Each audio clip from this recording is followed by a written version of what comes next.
And we still get requests all the time. Yeah. We just turn down stuff all the time. But really, the daughter has been phenomenal. Yeah, you probably help us out. Everybody's always super. Super artists. That was what I got from them. We do I'm so education happy program for around strategic, development. focusing on what really We what you're in it with for. tech companies, Yeah, and also and then we it bring them provides into like the that classroom, and Yeah. the students work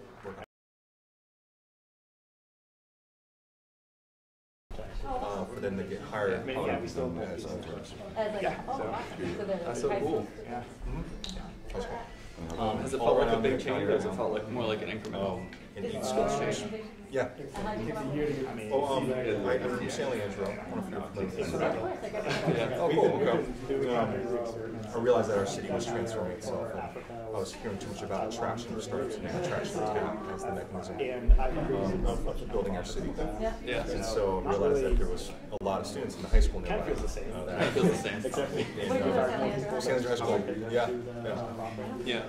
And so I realized that we need to start working with the large base of students who are from each city in the world and have them become the ones that. So what I understand, the basic model is it has to do with That's when I started building. you offer all this free materials to students. You have these like student run, basically kind of like their classes, but they're not academic classes. We're running this model with the county office. And then there's a scaling model built in. It's like the you find the ambassadors, you recruit the ambassadors, train the ambassadors, practice like packing it, and then you ran basically the class in box, and then you get people on the top. So right now we Most of it, yeah. And then we've been surprised to see that 9 school districts. as students are excited.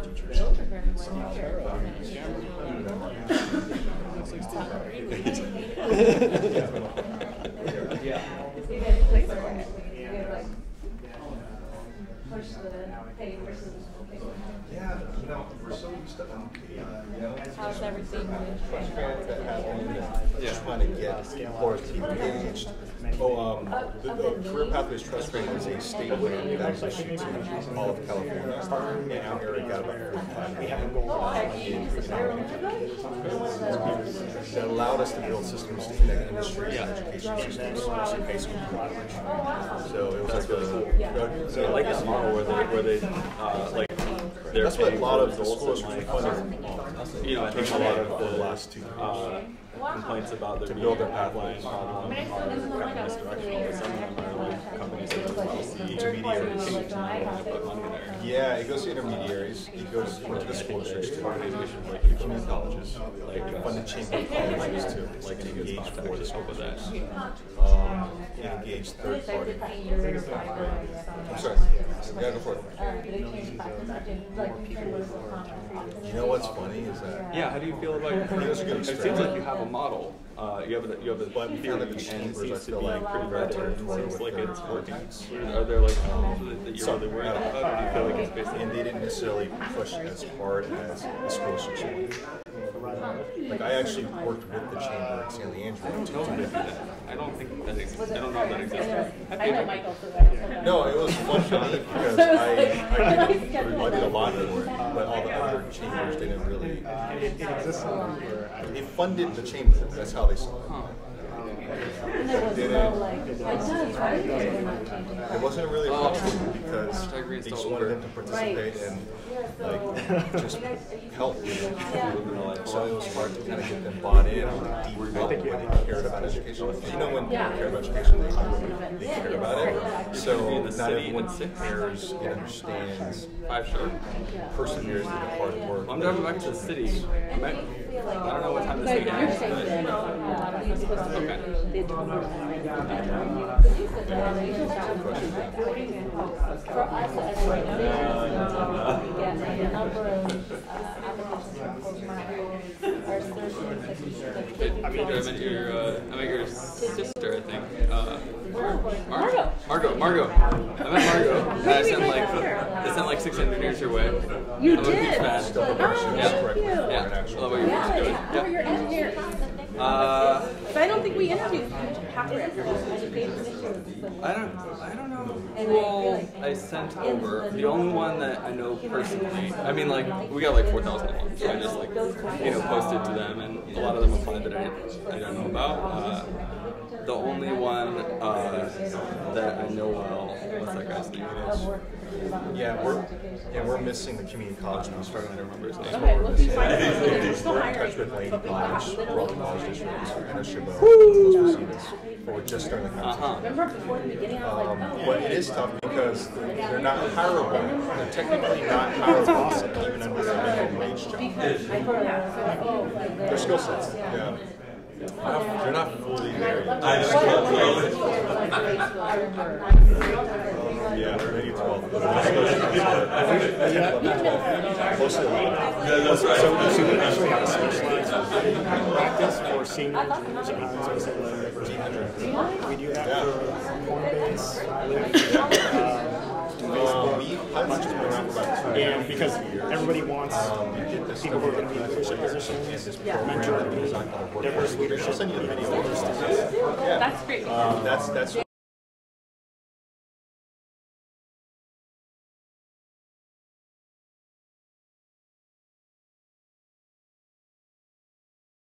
That's part of the network engineer, so they all send it out. But we didn't even, I don't know that we put the system still not well. Yeah, but they both asked us. Yeah, so it's there's a couple things I think Sean you can probably do it as well. There's a difference between say I do well on a code test versus on a great software engineer, and there's also often a large number of engineers that are just they go through the cracks. Their resume doesn't stand out on the list of resumes, even though they could be the best person in the spot. And so we've been doing a lot of free courses. Actually, we have one that's coming up where it's just interview prep skills. We do creative post assessments. Engineers close like some of those like so that's going to be our next phase. And we're trying this out this summer. So I think the industry will pay for it. Manufacturing companies, we got a sponsor from PCC Structurals, $5,000 for a summer teaching program, just to say, hey, see what you can do and help us out. Logistics companies really need something right now. Nice, you made it back. I did. Really are. Well, they're struggling to.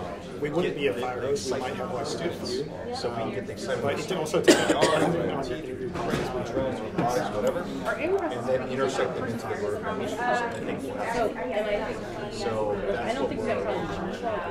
We don't place about horizontal sector technology, like whiteboard vertical sector. No, but there is a sim. That are like So you have to build that would be a benefit from our standpoint. Yeah, That it's would not, be building our product. Basically, our employers is kind of like our product. And so it's about investing in our product development, which is our employers.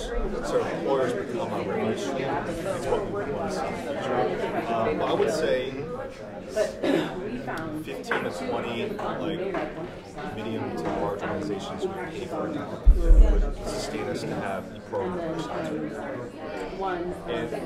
And for them to fund, 5 to 10, 15 in some cases. I think $5 to $15,000 just for the program. And when they want to raise talent, when they get talent from them as a result, that would be a percentage. So that would be 70 business measures.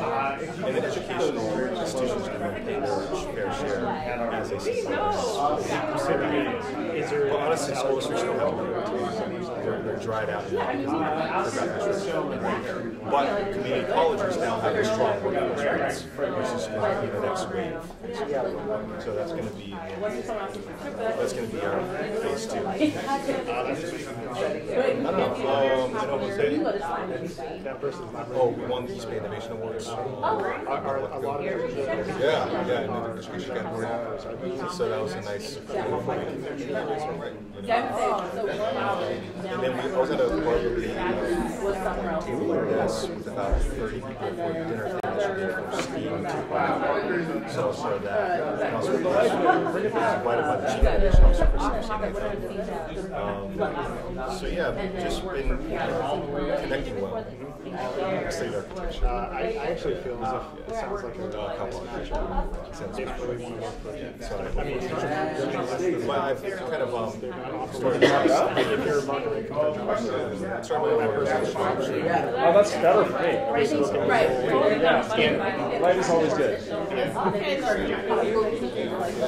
more about you at some point. the ideal person on top of numbers and background is going to be trying to work in startups. Yeah, that's a good point. Or How long you been with it? And then hold on. Since 4 years, yeah. Where's the time? David What's your guys' primary mission? To help entrepreneurs and worker organizers find ways to build products beyond collective bargaining. No, I think that most of it when I get like on strike or I like that. I was thinking, like, how do we take things to the next stage? Is that kind of what? Okay. That's actually.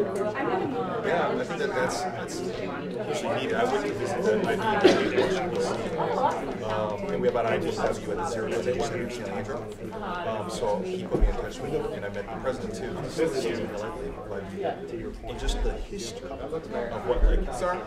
If he sits, is that fine? Is that Oh, mess you up? no, that's great. And we can move it down a little bit.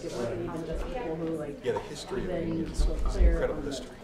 And so what does now mean? Basically, I think is what you guys are explaining. Yeah, so One filter that SCIU might actually help you is to employees just give people the content for right up front and get it down to whatever portion. If you're getting pretty consistent feedback, the comp is a problem for a lot of folks. You can use that as an early. If it's 2 of 2, I would probably put that as a initial filter before you start taking next steps, because you don't want to wind up with another 2 people. You put 200 people hours into So vetting, experimenting with into that one person turn into 2, and then you wind up getting 2 more no's. Like you want to start with people who are yeses. This year is If you're losing a big chunk of those people at this very level, it's probably a sign that the total comp package is not competitive.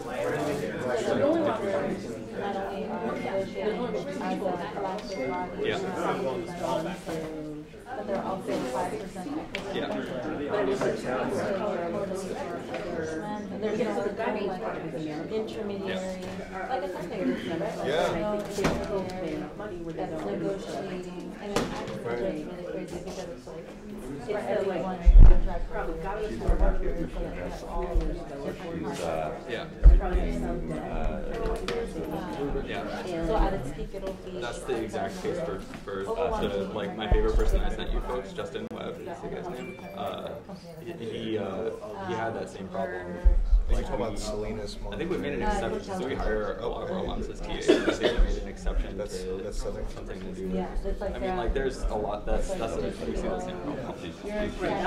Sounds bespoke. Yeah. Yeah, so like central. You're saying that part. It'd be like I never been a good show. which we've been able to do. But the folks who actually have. Yeah, so that's like whenever we have Oh, I bet that's one of the a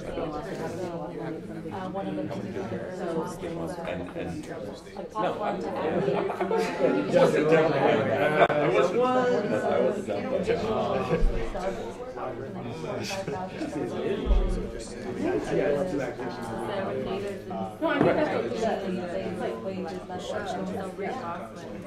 This is an app called Double Robotics. Click that. That becomes our face on the iPad.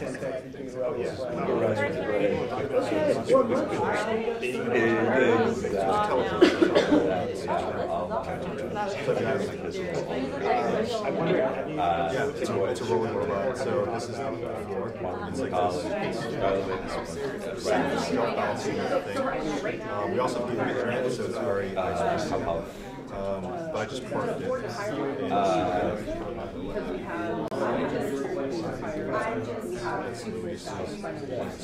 So we have enough for something. What do you want? What is that? Okay. What? Slippery slope. Oh, cool. Thank you. So we're at a meeting right now. You can check out the people. I'm going to leave now, but there's 10 of these in 10 classrooms to bring more guest speakers into classrooms. To get more work-based learning in classrooms. So television technology. It is these things. We'll try to get them just throw it on the way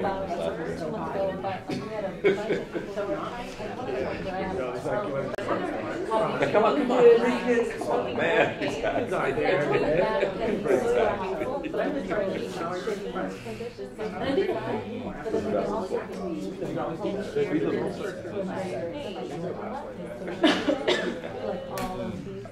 I worked the way that I even time so I was very young.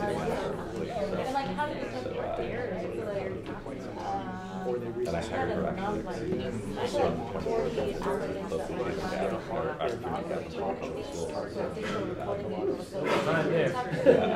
So we kind of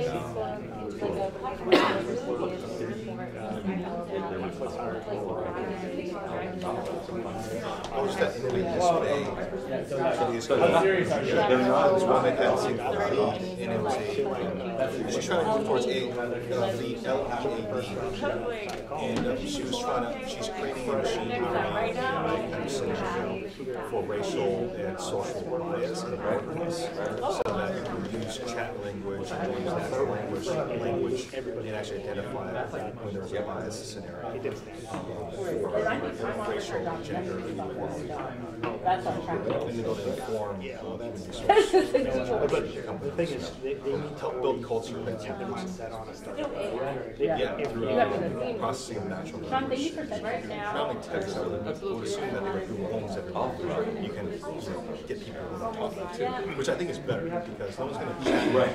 You know that somebody's watching you. You're not going to be very careful. So if you're talking like this, you really get captured. So I think they'll. But I don't think it's fully developed yet. But it's called LEAD, L-E-A-D. It was just a presentation I saw. Well, internships are great, but you can really No, it's a lot.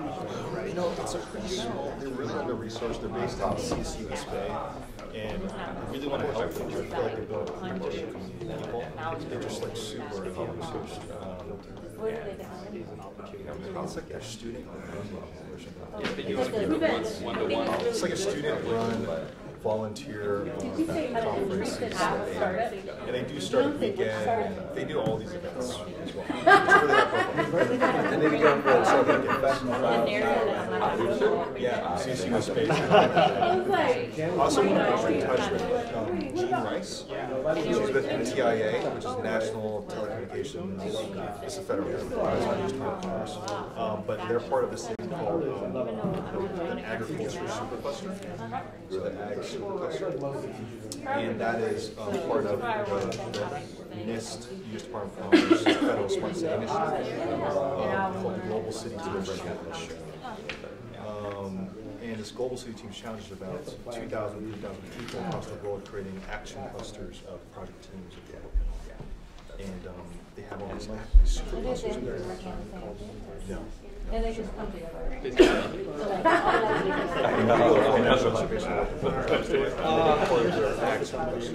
So check this out.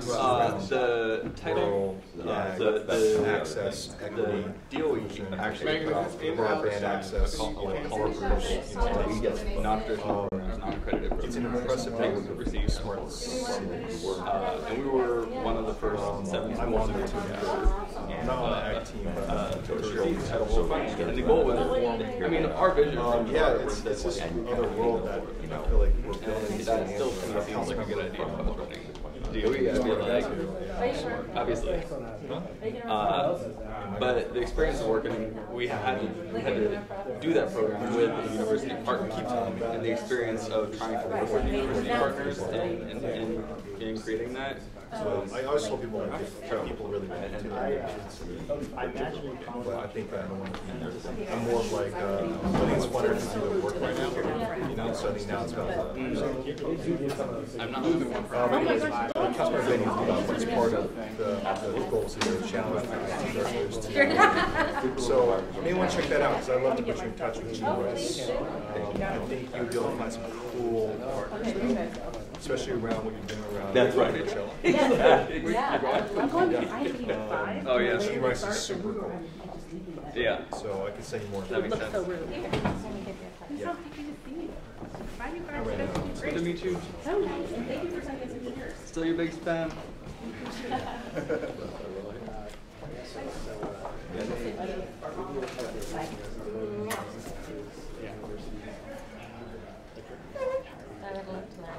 Yeah, it's really cool. I just went to Cincinnati. Oh yeah, cool.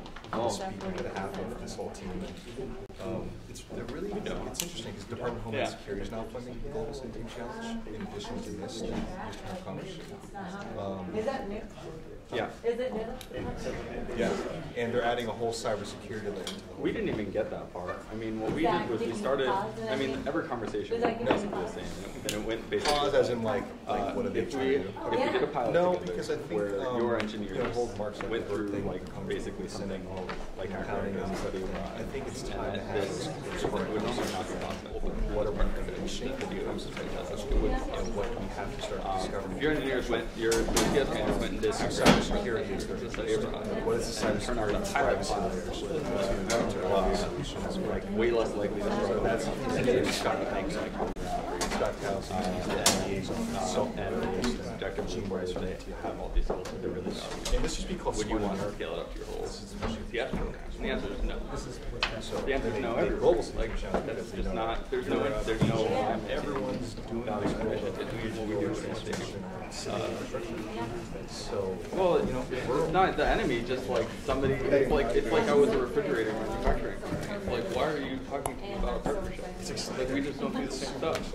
Like we exist to get students jobs in like a reliable and effective way in this amazing sector of the economy. And colleges just do not speak that language.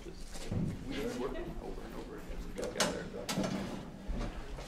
Good afternoon, everybody. My name is Ruben Harris, co-founder of Breaking Startups, and I'm excited to welcome you all to another roundtable with the Congressional Black Caucus here in Oakland at the Barbara Lee Allied Health Building in Merritt College to talk about their Tech 2020 initiative. We're going to talk about upholding our promise to black students today to give them a better tomorrow. But first, I'm going to give the floor to Congresswoman Barbara Lee.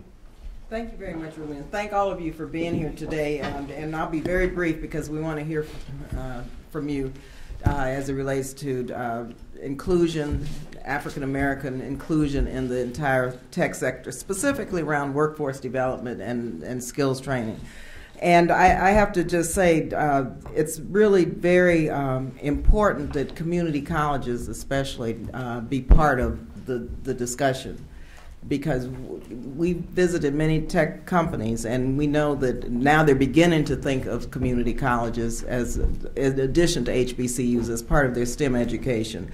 And this is just one point I want to make that you need to be aware of, is that in this last budget bill, we were able to secure in new money $50 million for, and that's a drop in the bucket, but it's the beginning of what we're trying to get to is $250 million for computer science for all, and that's primarily for STEAM education for girls, for underrepresented minorities, and for those living below the poverty line. And so we'll be working with the Department of Education as they come up with their regulations on this, but we would love your input into how you think that community colleges and the space that you work in can be part of this new effort. So I'd like to recognize my colleagues who are with me today, and I really am thankful that they're here because they work day and night on so many issues, and to take 2 days out of their busy schedule is remarkable, but I think it speaks volumes to their dedication to what our mission is.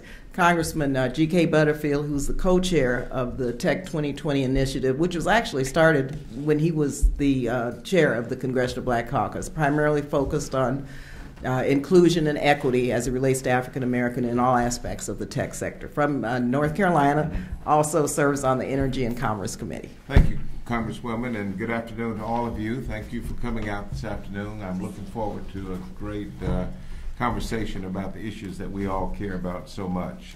We're not here today in our individual capacities as members of Congress. We are here representing the 49 members of the Congressional Black Caucus.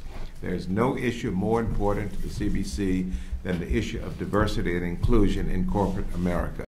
When you look at the Fortune 500 companies, you will see that collectively their gross revenue exceeds $12 trillion. And so we are determined to challenge these companies and to demand of these companies that they become more responsive and more inclusive in their workforce, and not just the workforce, but their supplier program as well. And so we're here today representing 49 members of the caucus. Collectively, we represent more than 20 million African Americans directly and 40 million African Americans indirectly. Our constituents, African American citizens in this country, are looking to us for leadership, and we're here this week, and in past visits to, we started saying request, but now we're at the level of demanding that technology companies be more responsive to Black America. Thank you for receiving us. Congresswoman Maxine Waters from Southern California, who's actually our ranking member on the Financial Services Committee, who's been such a leader on racial and minority inclusion on every aspect, not only of the financial services sector, but every aspect of our daily lives when it comes to making sure that America works for everybody. Thank you very much, Congresswoman Barbara Lee. I'd like to thank you for your leadership and for organizing this effort today to bring us here to talk about what is going on in the high-tech community. I'm hopeful that I will be able to help develop some public policy that will not only deal with the cybersecurity issues that we have in the Financial Services Committee, but also because we are dealing with all of Wall Street, all of the banks of America, the financial institutions, how we can develop public policy that perhaps can assist in providing startup capital, in assisting those who may have some joint venture opportunities. African Americans need to be assisted, supported, not discriminated against, not only in the high-tech community, but also in the financial services community. And so I think there will be some public policy opportunities that we will be presented with that can help move this issue forward. Thank you very much. Thank you. And Congressman Gregory Meeks from New York, who serves also as a senior member of the Financial Services Committee and the Foreign Affairs Committee, and who has been a leader in racial, as it relates to racial equity in the, I'd say in the private sector, but also in fintech, and really fighting for the inclusion of African Americans in all aspects of this tech sector. So thank you again, Greg. Thank you, and I'm delighted to be here and want to listen to you, because you are going to be the key as we move forward and make sure that doors are open and playing fields are level. You know, we are about to enter, or we have entered into a new economy. We are transitioning. We once was an agricultural society. We went into a manufacturing society, and we are now in a technological and service, particularly financial service economy. And so we better make sure that that playing field and those doors are open for all, because if you open the doors and have a level playing field, you will see that not only will we participate as consumers, we will be leaders in this industry. And that's what it's about, so that we can create opportunities, we can end some of the wealth disparities, we can create wealth in the African American communities, which will make this place, this city, this nation a better place. And since you are on the ground and and have the expertise on how we can get those that have been left out those opportunities. I close with, there has not been an institution in this country that once it was open, that African Americans have not gone ascended straight to the top to make sure it got its fair share. So now is the time for us to open those doors and to make sure that the playing field is level. I'm delighted to be here. Look forward to hearing from you. I want to thank President Byrne and Chancellor Laguerre for really opening the space again for us, because this is a very important discussion, dialogue. It's historic, and we're going to make some progress. We're happy to do so. Thank you very much. So today we're going to talk about the jobs that are going to be wiped away by technology, but also what we can do to prepare for that. The good news is that those jobs are going to be replaced. The bad news is that they're going to acquire technical skills that most people don't have, which is why we invited today's panelists to share how they're actively working to address these issues. Before our discussion, I would like to set the stage. As Congresswoman Barbara Lee mentioned, we are in California, where California Community Colleges is the largest system of higher education in the nation, with over 2 million students attending about 114 colleges. Student debt is now at about $1.34 trillion and affects about 44 million Americans. Half of today's work activities could be wiped away by 2055. 166 million workers in the United States are going to have to switch careers or gain new skills by 2030. Although the country is experiencing low levels of unemployment, low-wage work that features little job security has shaped the rise in employment in the past decades. And the overwhelming majority of Black and Latino workers in the tech sector start out in blue-collar jobs. So really quickly, why don't we start off with some quick introductions with Kimberly Merritt.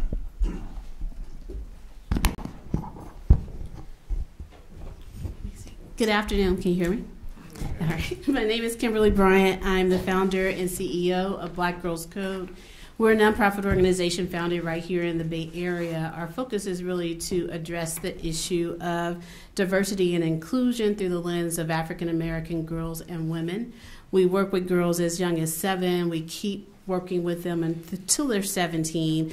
Really, our goal is to introduce them to every aspect of the technology industry, from development to entrepreneurship to virtual VC culture, finance, etc., to create this next generation of leaders in the field. So we consider ourselves a pipeline organization and really working to build the next workforce of the future and making sure that women and girls of color are equally represented as we move into this next generation. Hello, my name is Derek Lee with Pilot City. Can you not hear me now? Okay. We are a local organization based in San Leandro, California.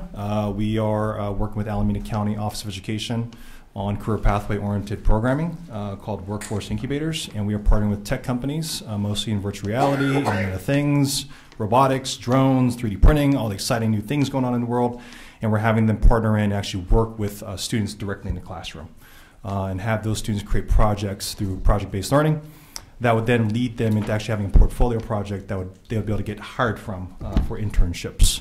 And we are working with a spectrum of students, all the way from Oakland, Alameda, Hayward, San Leandro, West Contra Costa to Fremont. And so we got a whole spectrum of students. About 30% of our students are alternative education students based in continuing education environments. And we're really excited about working with just the spectrum of students we have and how to build the next system that's an engine in building our communities from within our cities. So we're very excited about being here and appreciate it. Thank you. Good afternoon. My name is Carmen Rojas. I'm the co-founder and CEO of an organization called the Workers Lab. We are co-founded with the Service Employees International Union to find new ways to build power for workers beyond collective bargaining. So we give entrepreneurs and worker organizers, frankly, just give them money for a year and help them try to find new ways to organize workers to increase their voice, to understand and engage with new parts of the economy that they otherwise wouldn't be able to, and to think about what the future of work is going to look like connected to the present and to the past of work. I'm really excited to be here. Thank you so much for the invitation. Good afternoon, everybody. My name is Sean Drost, and I'm a co-founder of Hack Reactor School for Software Engineering. We teach students from a lot of different backgrounds, but non-traditional, non-CS students, adult learners. We teach our students to code and help them get their first job in software engineering. We do a lot of work in diversity and inclusion. The Obama administration started an effort called Tech Hire, and in partnership with Tech Hire, we launched a school out in Oakland focused on helping bring Black and brown students into the software field. And we have a lot of thoughts about the last mile of education, helping students move into this industry. Hello, my name is Michael Ellison. I'm the CEO and founder of CodePath.org. CodePath.org was created in order to scale the number of high-performing underrepresented software engineers, specifically by fixing the dropout crisis we see in higher education for underrepresented minorities. We partner with major tech companies like Facebook, create courses, and get those courses offered for academic credit at colleges and universities. We're in over a dozen colleges and universities for academic credit right now. We have courses that are student-led here at Merritt College. We have courses offered for academic credit for City University of New York. And we recently partnered with a couple of major tech companies, including Facebook, to expand to over 100 colleges and universities over the next 4 to 5 years.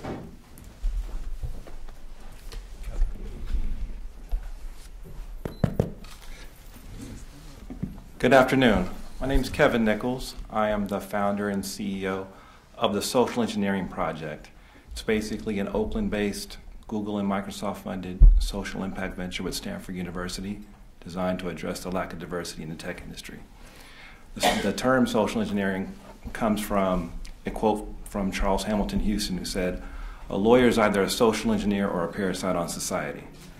So although everyone doesn't have to be a lawyer, our goal really is to get young people interested in math and science. So if you can get past Math 1A, Chemistry 1A, or Physics 1A, you might be able to go to college and major in something other than sociology. Our goal is to get students to go to college and hopefully have as many opportunities as they can to be successful. Good afternoon. My name is Emily Schaefer, and I'm the Executive Director of Year Up Bay Area. Year Up's a national organization working to connect the talented young people in our communities to opportunities that fuel our economy. We work with opportunity youth, aged 18 to 24, who don't otherwise have access to post-secondary education, college, or a professional career. We have a one-year program with which we partner with community colleges to provide very focused, skills-based education with a clear technical pathway, powerful professional skills, and then business communication skills. After 6 months of training, students do a 6-month internship at some of 250 plus corporate partners across the country, like JP Morgan Chase, American Express, Salesforce.com, Facebook, Kaiser, and some of the biggest companies across the country. In 1 year, young people with a self-reported income between $8,000 and $10,000 are making $40,000 a year. 85% of them are in roles that are directly connected to the internship experience, and 98% of our students are young people of color. Good afternoon. My name is Eli Kennedy. I'm the CEO of the Level Playing Field Institute. We have a program called the Summer Math and Science Honors Academy. It's entirely focused on empowering young people, young high school students of color, and helping them excel in STEM. It's a deep investment program. It's really different than anything else that's out there. We offer over 1,000 hours of education across a high school student's career. It's a holistic approach that not only is about bolstering their academic skills, but also showing them how to excel in spaces that are really different than the ones they're in now. So helping them know how to navigate the technical environments and the work environments, helping them to know how to be the only in a school of engineering like Cal Poly or MIT or Harvard. So we serve, our students are predominantly low income, about 80% are low income, 75% are first generation college students, or will be first generation college students. Nearly 100% will attend 4-year colleges, about half will attend the top 50 colleges, the top 1% of colleges in the nation. So that's our work. We also have an internship program that we're piloting this year in partnership with Pandora, IDEO, and the Canary Research Center at Stanford, which is an early detection cancer research center at Stanford. Good afternoon. I'm William Rogers. I'm the CEO of Goodwill Industries in San Francisco, Marin, San Mateo. We employ about 650 people, most of whom, about 90% of whom have barriers to employment, meaning formerly incarcerated, folks with low skilled levels, low education levels, et cetera. And what we're doing is we're getting the folks after they have not necessarily had success in K through 12 or have gone to prison. And we are working on technical career pathways for those individuals. So we employ about, as I said, about 650 people. Of those 650 people, we have now partnerships with Google, with Microsoft. Microsoft is going to co-brand with us in our new space so that we can have actually a state-of-the-art training center.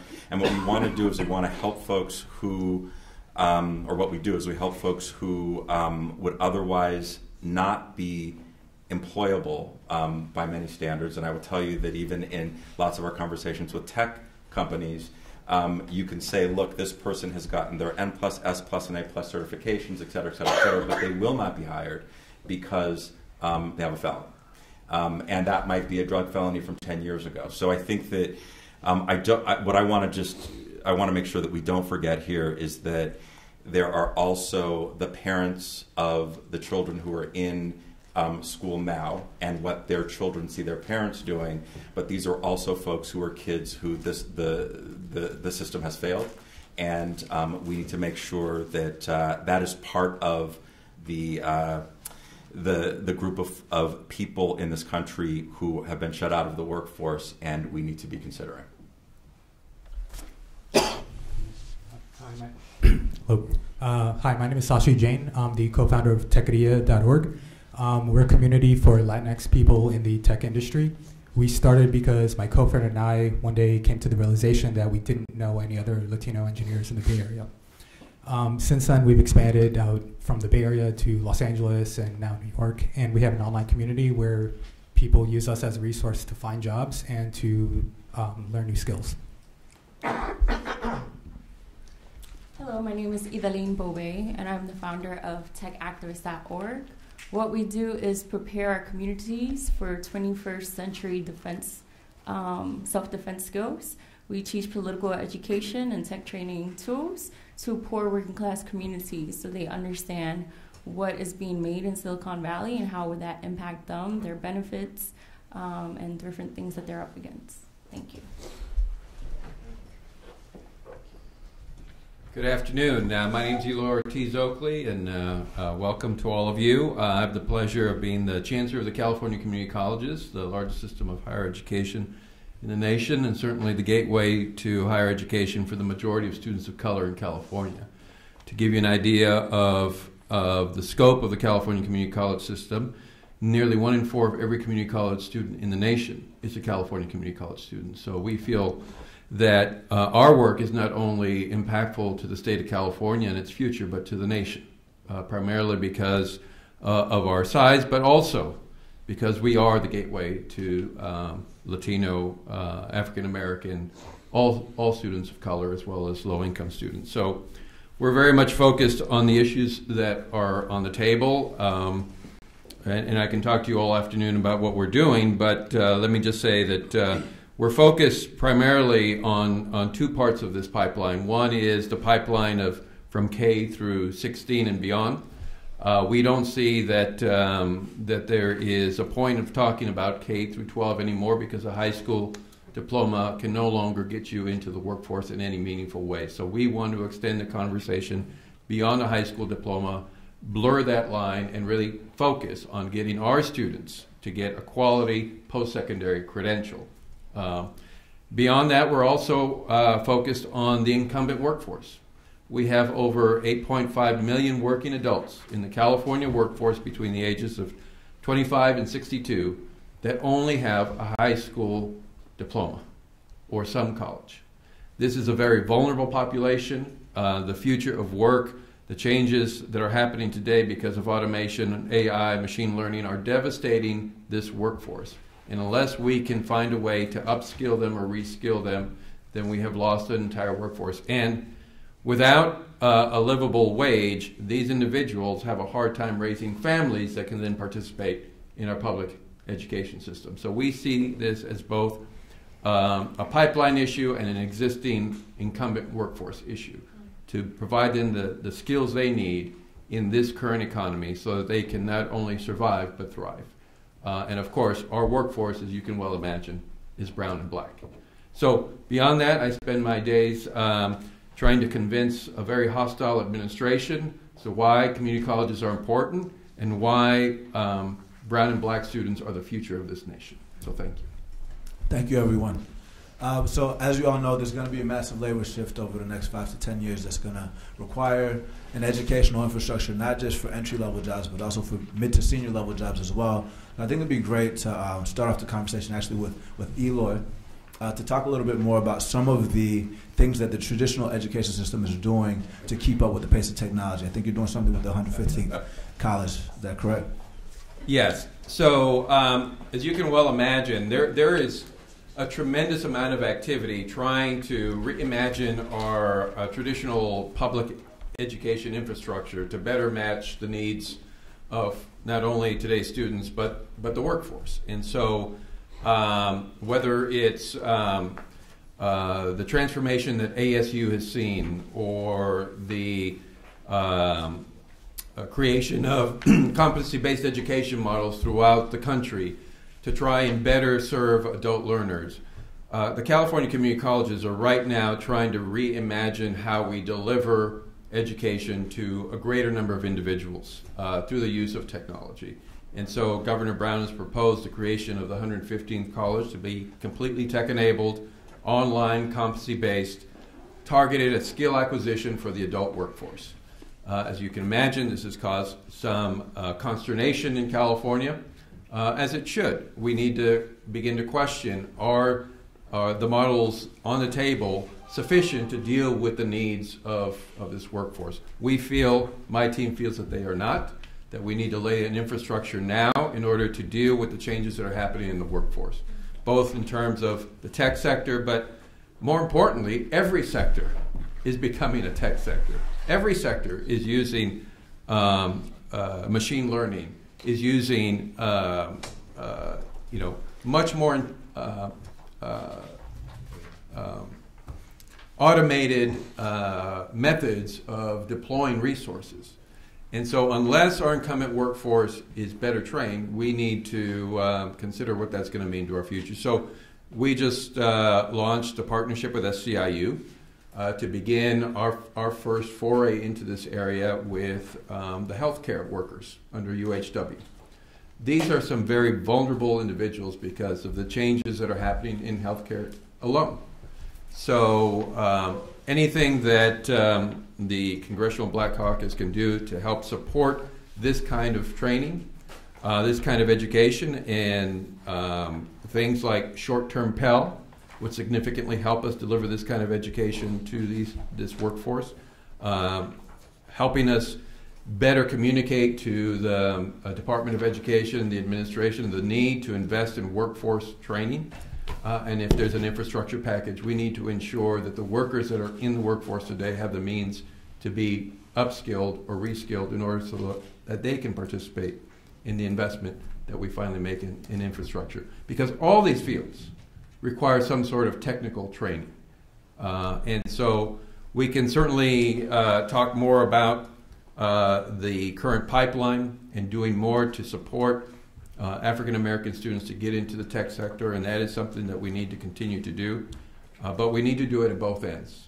Otherwise, the workforce that we have today is going to continue to get displaced, and those families are going to continue to suffer. Thank you. Thank you. So in addition to traditional education, there's also this phenomenon of vocational schools, boot camps, online, offline, that address not just the entry-level jobs, corporate education, things like that. So I think it'd be great to hear from Michael and Sean, maybe to talk about that. Hey, folks.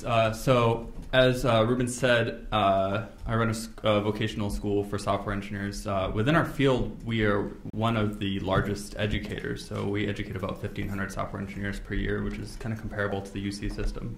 And so this is a model of education that is very different in some ways from traditional post-secondary. Some differences include it's a lot shorter. Our program's 3 months long as opposed to a CS degree being about 4 years. The two prepare students for comparable entry-level roles.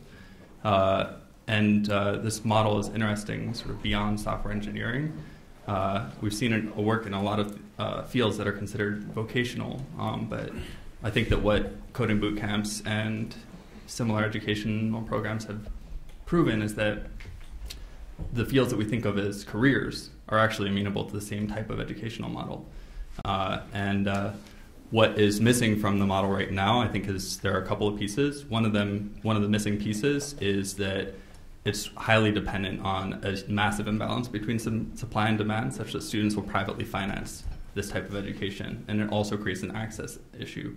Title IV just doesn't apply to non-accredited programs, which generally vocational schools that have would struggle with the traditional accreditation pathways. Then the other missing piece is that we are really not plugged in with what are today the clearinghouses of folks that would like to upskill or reskill, and that's folks like the traditional college and university system and the community colleges. So we've struggled to create those partnerships and to really effectively create an ecosystem of where there's a good clearinghouse that works as a general reception area for students that for traditional or non-traditional students that want to retrain or reskill, and programs like Hack Reactor that are really effective targeted programs that work for one specific endpoint. So I feel like I'm really happy, first of all, just to see community colleges represented here, because I think there's a missing opportunity that we don't talk about enough with the tech sector about how do we invest in existing infrastructure, what's already available in our communities, and the community college system is so critical and crucial to so many people. The way that we have built our program, which is a coding bootcamp style program, but it's also a 501c3 nonprofit school, is actually by investing heavily in relationships with colleges at various levels. And we've realized that when you're partnering with major tech companies, it's critical to bring community colleges to the table. And we've also tried to experiment with very low-cost models for delivering our services. And we don't charge colleges anything whatsoever. We provide, we create the curriculum, we provide free resources, we're opinionated in terms of instructional design, and we provide these free resources available to students or professors or any educator that's interested. So if we were to collaborate, various types of organizations, mine, Sean's, as well as with major tech companies, to have a common playbook for providing these resources to community colleges, then that can help to alleviate some of the critical gaps that we're seeing. For example, is what's being taught and the way that it's being taught meeting the expectations for major tech companies? Are we sufficiently providing enough curriculum and training in the critical areas such as cybersecurity, where there's roles, for example, security analysts, where we have the potential to fill millions of jobs over the next couple of years with comparatively lower amount of training than what might be required if you're looking at a full stack software engineer that needs to go across a lot of different areas. So we kind of have, I guess, through iteration, been able to discover some of these opportunities. And so I think that if I'm going to provide a suggestion for people in the room as well as for the members that are here today, then investing in community colleges, in universities is critical, but having really low-cost models for being able to do that, I think, is also critical, because that can be a barrier. It doesn't need to be a barrier. And as an example, our program is about $500 per student for teaching someone for an entire semester, and in collaboration with the curriculum already available in these institutions, that's enough to get them life-changing job opportunities. So definitely, supportive of a lot of different programs, but more tech companies need to be in agreement with what the standards are, or having a common language for being able to say to, for example, Merritt College, yes, your students have the skills that they need to have. I don't feel like that dialogue is as transparent as it can be, as well as we also need to do a better job of having those shared curriculum, practices, shared standards, so that we're also speaking the same language, because the problem is just too large for any single organization to do it by themselves. Thank you. So this is an open question. How can we support Black and brown students in STEAM in high school before they drop out of high school or out of the industry in general? So, if I may, there's a couple things that are there are a couple factors that are really important when thinking about this. So, one is just math achievement levels. It's if you're not on Algebra 1 after your freshman year, you're basically off track. So there's quite a bit of focus that we can put there, and just making sure our students sort of stay part of the overall, path toward actually being and succeeding in STEM. A couple other things for high school students that I think we've learned is, one, just like the cultural relevancy is really important. I think you can't just go out and tell these students, hey, you should take computer science. Like, they don't know why that's important. We shouldn't sort of assume that they see that as a pure path to a job, or even that they think that way. It's important to sort of frame the computer science education in a way that they can digest it, become interested, and know how it's sort of attached to their worlds. That's something that's incredibly important. There's also this issue that there's just a tremendous shortage of teachers that are available to actually teach CS, to teach math, to teach any of the sciences within the schools and the neighborhoods we're talking about. So there's a real need to sort of increase the amount of teacher training, and then the number of quality teachers, and even how sort of teachers are actually dispersed within school districts, to make sure that these high-need students are actually getting access to the best teachers, and the teachers qualified to actually teach STEM disciplines. So I guess those are some of the things I would highlight at the top. Yeah. Sure.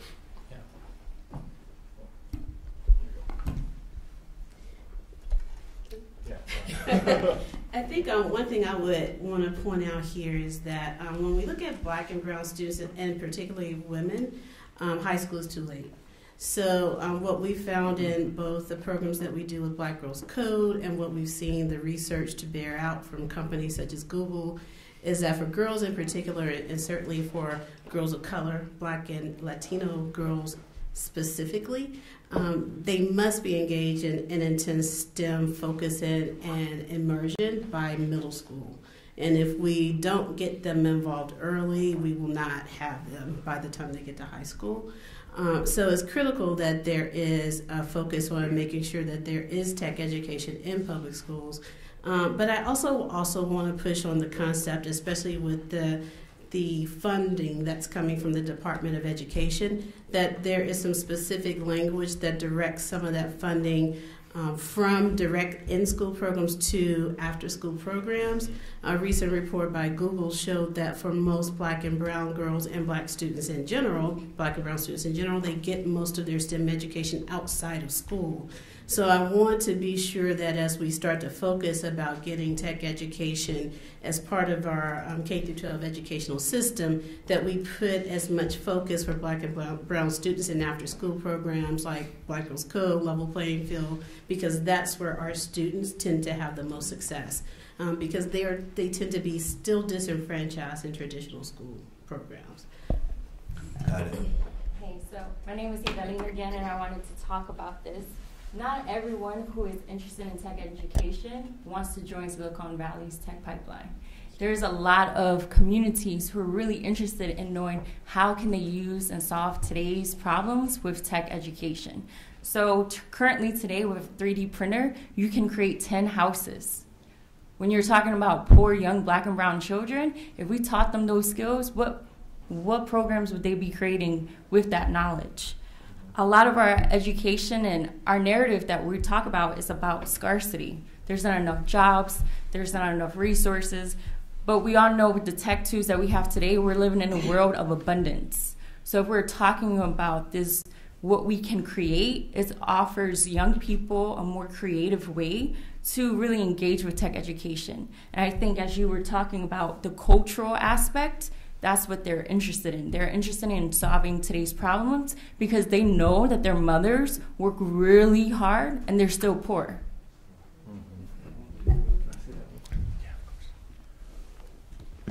Also, I think we need to challenge our way of what we think education really is. So my programs, I take students out to the wilderness.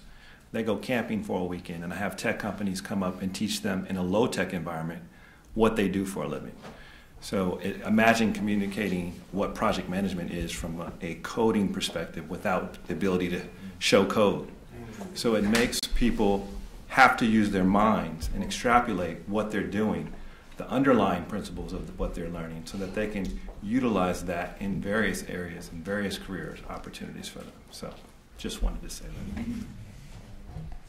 Yeah, I love the idea of putting them next to some fire and some sticks and stones and seeing how they survive. I think that's one way of engaging project-based learning, essentially, right? It's like, so just a few things. I love the idea of blurring the lines, as you mentioned. When you're living in K-12 and you're just in that world of just going to school every day, you're engaged with 18 years of just essentially doing nothing that's really productive towards work in your profession. And so we can engage at a younger level with dual enrollment systems and concurrent enrollment systems, taking senior courses, even junior courses, and actually embedding not math class per se, maybe not English class even per se, or a career technical education course per se, but actually carving out a work-based learning course where they can actually work as an internship program at Year Up, or work at Black Girls Code, during school time, and actually go out of the school setting where they're caged.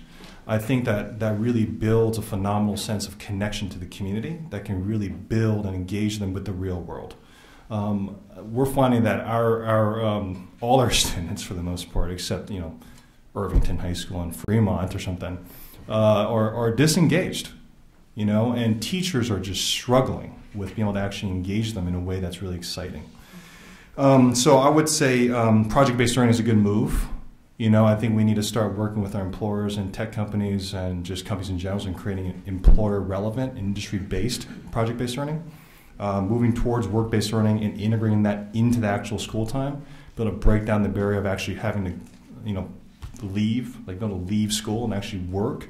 A lot of these families who are struggling, and by the way, I just want to thank you guys for the WIOA, the Workforce Innovation Opportunity Act, and the stipends that you can give to our students, because that's what we're living on to engage our kids, because they need to work and get money during high school so they can support themselves and their family. Without that, they are disengaged and they will drop out and go towards another path. So that's kind of what I think we can make happen. I think with the community college system, I love the idea of just not really calling it K-12 anymore, we're calling K-14. And allowing them to break the path and go to a university or go to a trade or go to a union, go to whatever they want to go after 12, but having a guaranteed path to 13 and 14. And then allowing a direct pathway in high school that really leads straight into that and sets them up for success from the get-go. So, thank you. How do we know if a coding program is effective, and what standards do we have to tell if the program's working? CIR standards. Sorry, coding program? Yeah. You mean like a coding bootcamp? Yeah, like CIR standards, things like that. So there's a hot topic among vocational schools, which is basically, do they work or not, and which ones do, and how do we have a thriving vocational sector that does work for students from a variety of different backgrounds. One area that I want to highlight here that is complicating matters is that there's not a lot of good functioning regulation around how schools account for employment outcomes and graduate outcomes. I'll say that a lot of effort has been put into this, but it's an intrinsically hard problem.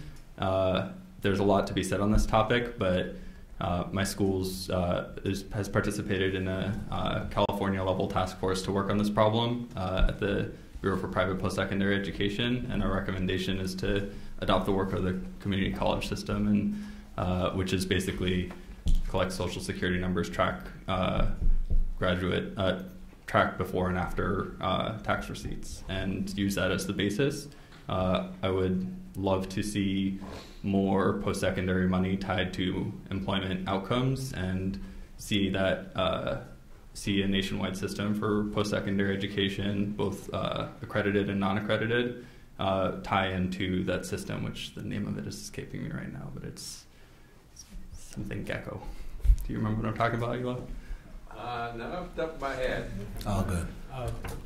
Can I chime in there? I want to kind of add to that and say that, you know, in my organization, a lot of our membership has come through these coding bootcamp type of programs, and you know, we've seen a lot of great successes from Hack Reactor, but there's also there's a spectrum of quality in the schools. So just like any other school, there's a big spectrum, and one thing that's a challenge right now is that because it's such a new industry, the coding bootcamp industry is only a few years old. There really isn't good expectations. So you have people who are like moving across the country, come to Silicon Valley, spending in some cases like $15,000 on a program, and then in the end they can't actually get a job and have to go back home. And some standards and expectation setting would be very useful. Yeah. Go ahead. You go. So we actually currently have a couple of studies that we're running right now. One with Chan Zuckerberg Initiative, which we're comparing hundreds of engineers from underrepresented backgrounds that have made it through various levels in their interviewing process. And there's an initial assessment with them. We put them through one of our programs, and then we do a post-analysis to see how much impact there's been on how far they make it into that interview process. And we have some other Merritt programs. When we're running courses on colleges and universities, we also compare to the historic pass-through rate of those of that college campus, and compare that with the historical data of the companies that we're working with. And I actually have a pretty simple view about coding boot camps in general. I'm looking at employability, and I'm looking at controlling for the socioeconomic status and background of the people that you're teaching. And then you need to compare that to the historic pass-through rates of different companies and divide companies to tiers of how competitive they are to get into. Because there was a comment earlier about, if you end up gaining these new skills, kind of like what happens in the future, how employable are you, and does that lead to upward mobility and your ability to kind of flourish in the tech sector? And so again, tech companies do have this data. If they share that with you, then you can kind of compare it historically to all their other sources. I'd love to add a perspective on as well. I think when something is working, when employers will pay for it. And the caveat is we don't run coding boot camps. We will focus on cybersecurity, IT, financial operations, data analytics, and quality assurance. But in our partnership model with community colleges, we can fund wraparound services, internship placement, and support, and a staff that builds a community and a cohort that's operational costs are covered by the corporations in exchange for that internship. The students are paid throughout the entire experience. And it's an example of aligning a set of systems to employer demand with a recognition that one of the most important dynamics of education is to support someone in being able to forge a lifelong career.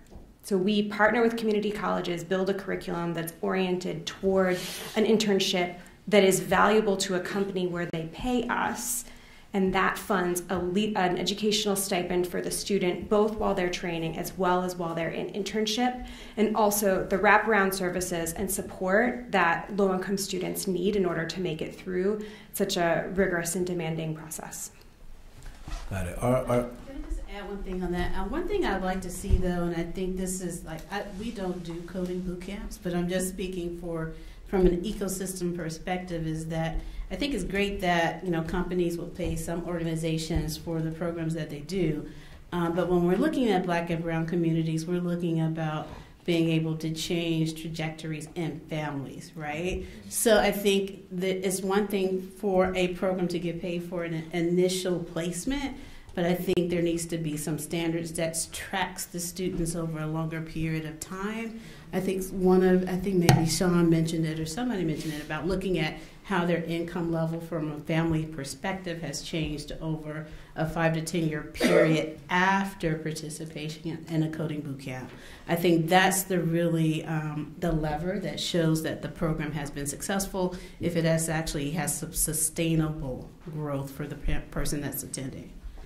In your perspective, are companies giving away money to these diversity programs, coding boot camps, things like that, to check a diversity box? Are you seeing changes in outcomes, or can you point to some things that are actually moving the needle within the companies themselves? I see a lot of ornamental activity, personally. Yeah, I mean, so we come at this from a really, I think, a different perspective, an aligned and adjacent perspective. So one, it's clear that the economy is being both financialized and sort of tech is playing a huge role, but we know that the labor market is producing overwhelmingly low-wage jobs, right? So the fastest growing industries are retail, service. Walmart employs 1.4 million people, Google 32,000 people. So just let's put that into perspective.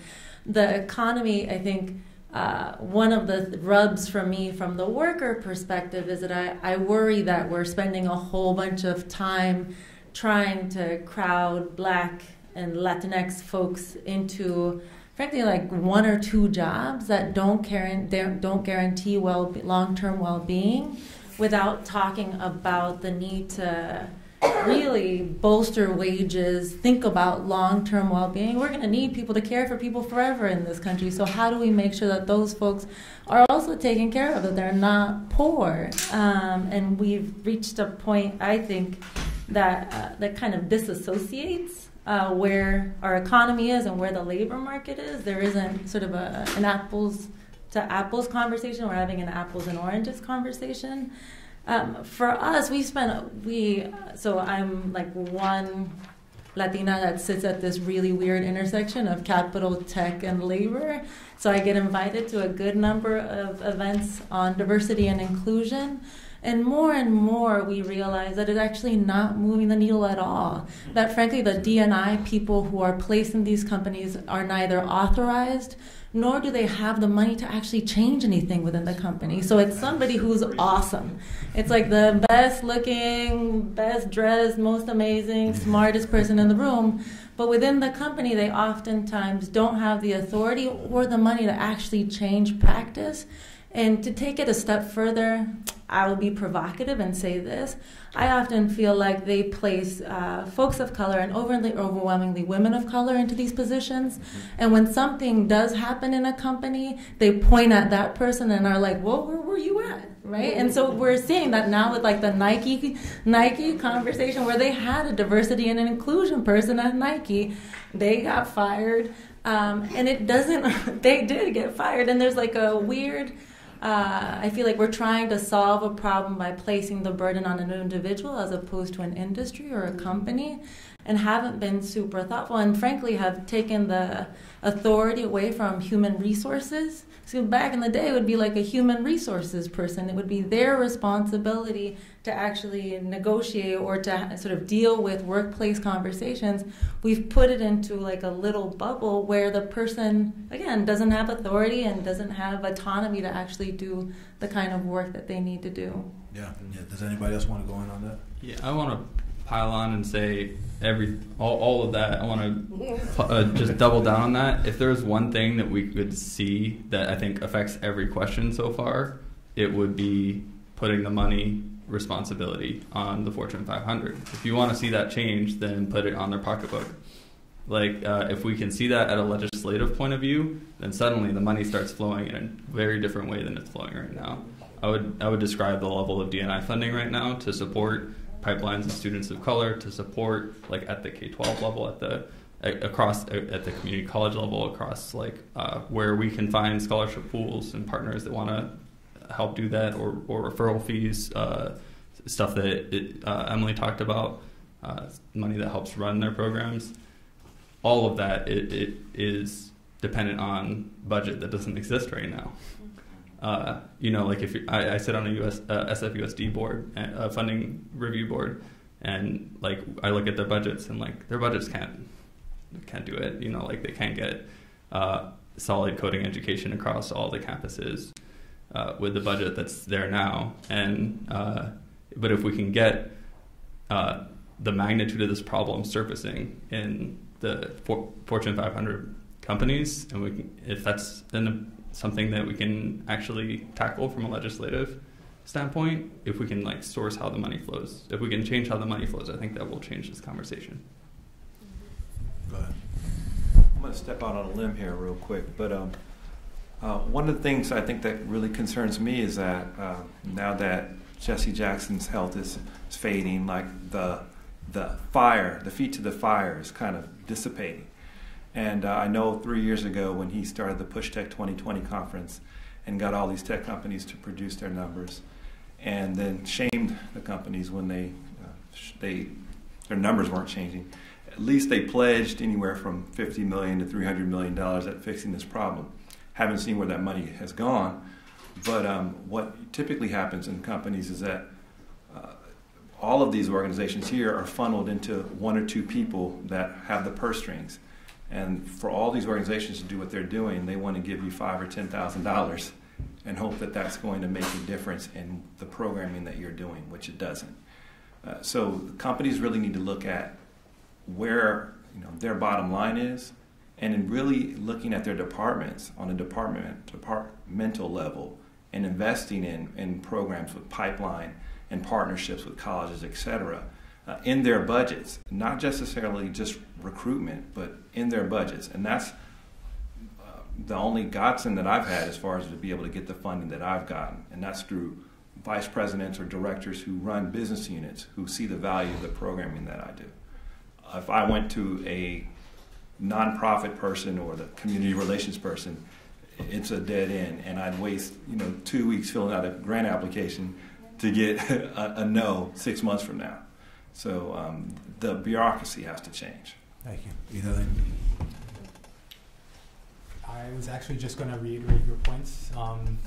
The D&I folks are not empowered. They're there to check the box. And I would definitely say it's more of a PR role, a public relations and marketing and branding role, to say, hey, we hear about these problems and we're able to have a conversation about them. But there's really nothing that comes out of those conversations more than sound bites.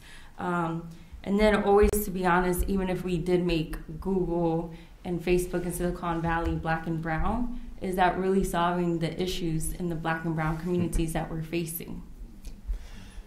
I would also just jump in there to say a couple things too. One is that people spend money on the things that they value, and I think that we are seeing a lot of checking the box right now. We've worked extensively with community colleges. We have a great program with Skyline College, but I would argue that tech is embedded in every single job these days, and that is just becoming more and more prevalent. So we can't just talk about this in sort of a myopic viewpoint, I think, of tech companies, but it is everything. So that's number one. The second thing is that this is not just about skill sets. That's very important, but it's also, there's a lot of research about belonging. What belonging means in terms of people's how they feel about their work and whether they stay at work and how they feel about the company. There's a lot about growth mindset. We're working a lot now with a lot of our folks. We're training them in growth mindset because we find that people come to us with a fixed mindset. I can't do this. I'm not smart. I'm not able to do that. I'm not good at math. And what we found is with some growth mindset training, and then putting those folks saying, all right, but let's try it. Let's see if you can get your N+, S+, and A+ certifications, right? We have been very successful in folks who thought they could not learn.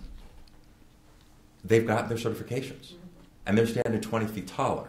So some of this is also a mindset that we have to look at, and getting folks into tech companies, if folks don't feel like they belong, you're not going to see retention rates. This is not going to happen. Right. So I think that we have to think about this in a broader sense, and the way that I'd like to explain it in very simplistic terms is Goodwill for a long time was teaching people how, because we are essentially a laboratory. We basically, we're providing people an earn while you learn model. So folks are developing skill sets so that we can help folks move into middle income jobs. That's the only reason that Goodwill exists.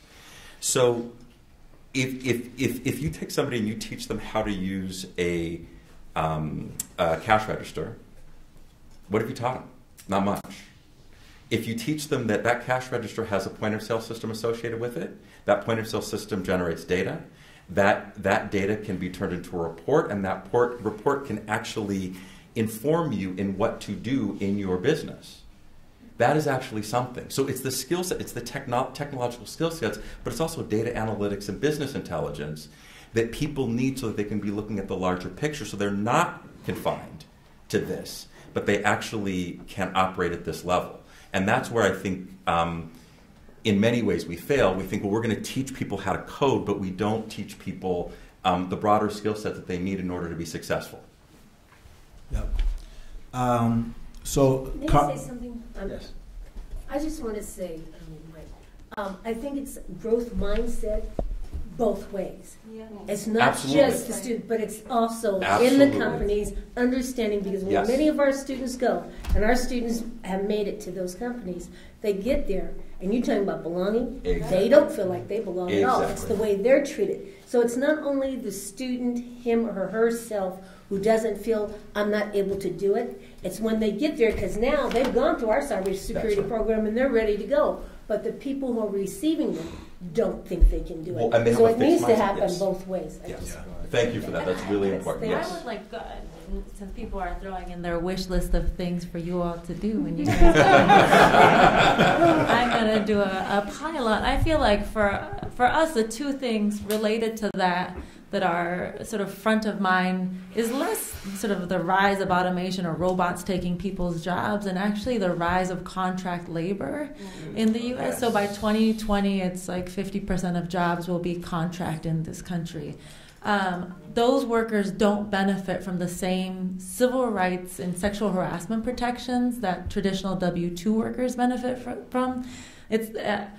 So you'll have a company that so of the 32,000 Google employees, they estimate it's about 10% are contractors. Of those 10%, they couldn't say, I don't belong here, because legally they don't have those protections.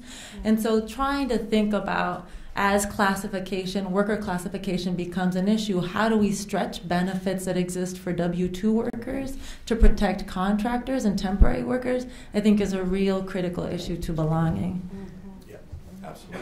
Yeah. Carmen, you also brought up labor unions. What's the role of labor unions related to the future of work? I know we talked a lot about coding. Retail is a sector that's being affected by automation, so are others. Can you talk a little bit more about the role of labor unions in tech?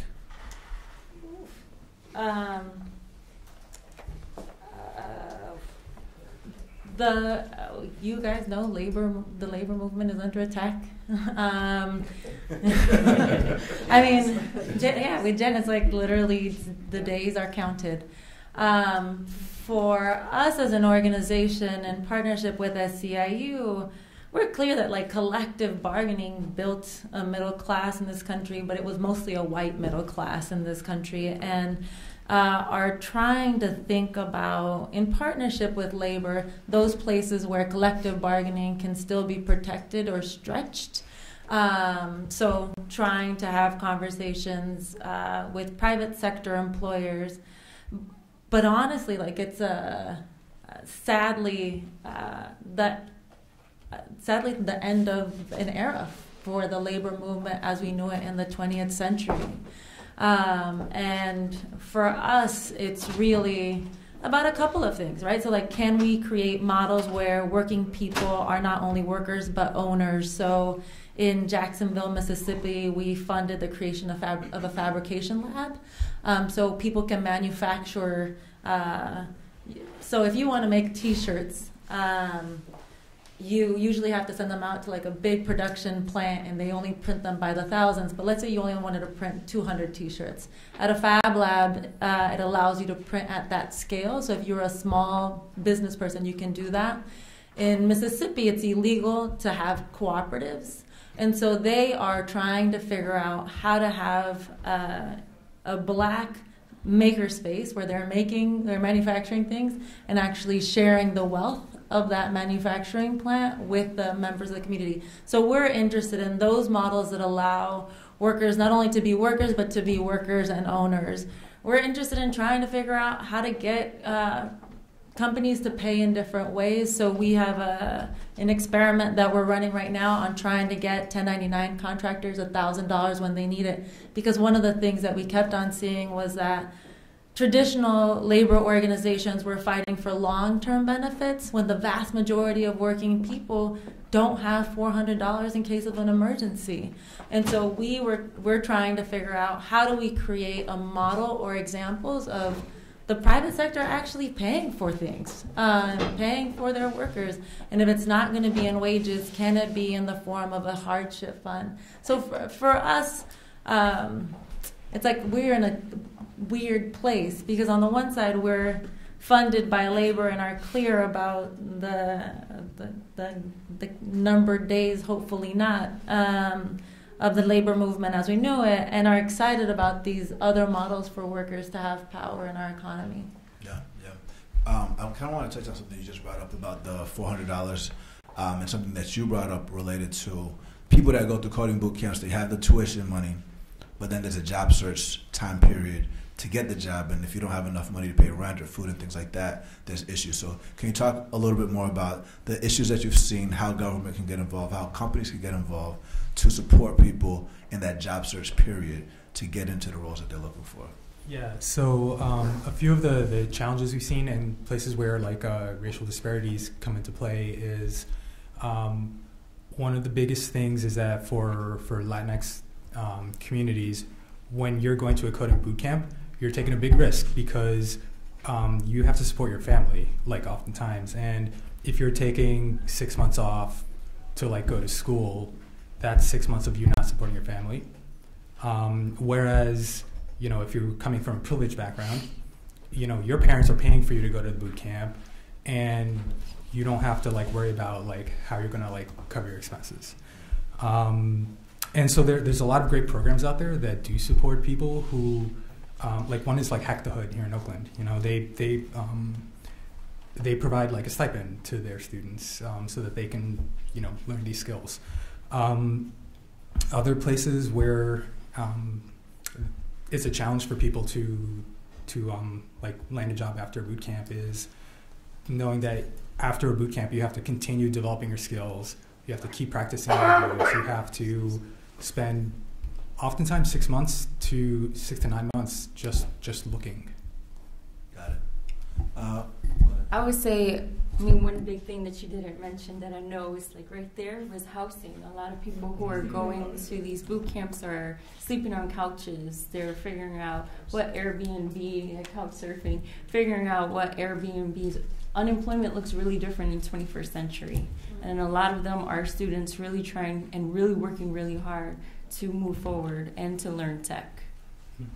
Can I add quickly? Yeah. The students that come to us, they typically have been in the workforce before. They're your checker at Target, they're stocking the shelves at Walmart, they're doing retail, service, hospitality, security jobs. And what keeps them in those jobs is that they're providers and supporters of their family, maybe kids of their own, maybe their extended family, maybe their parents.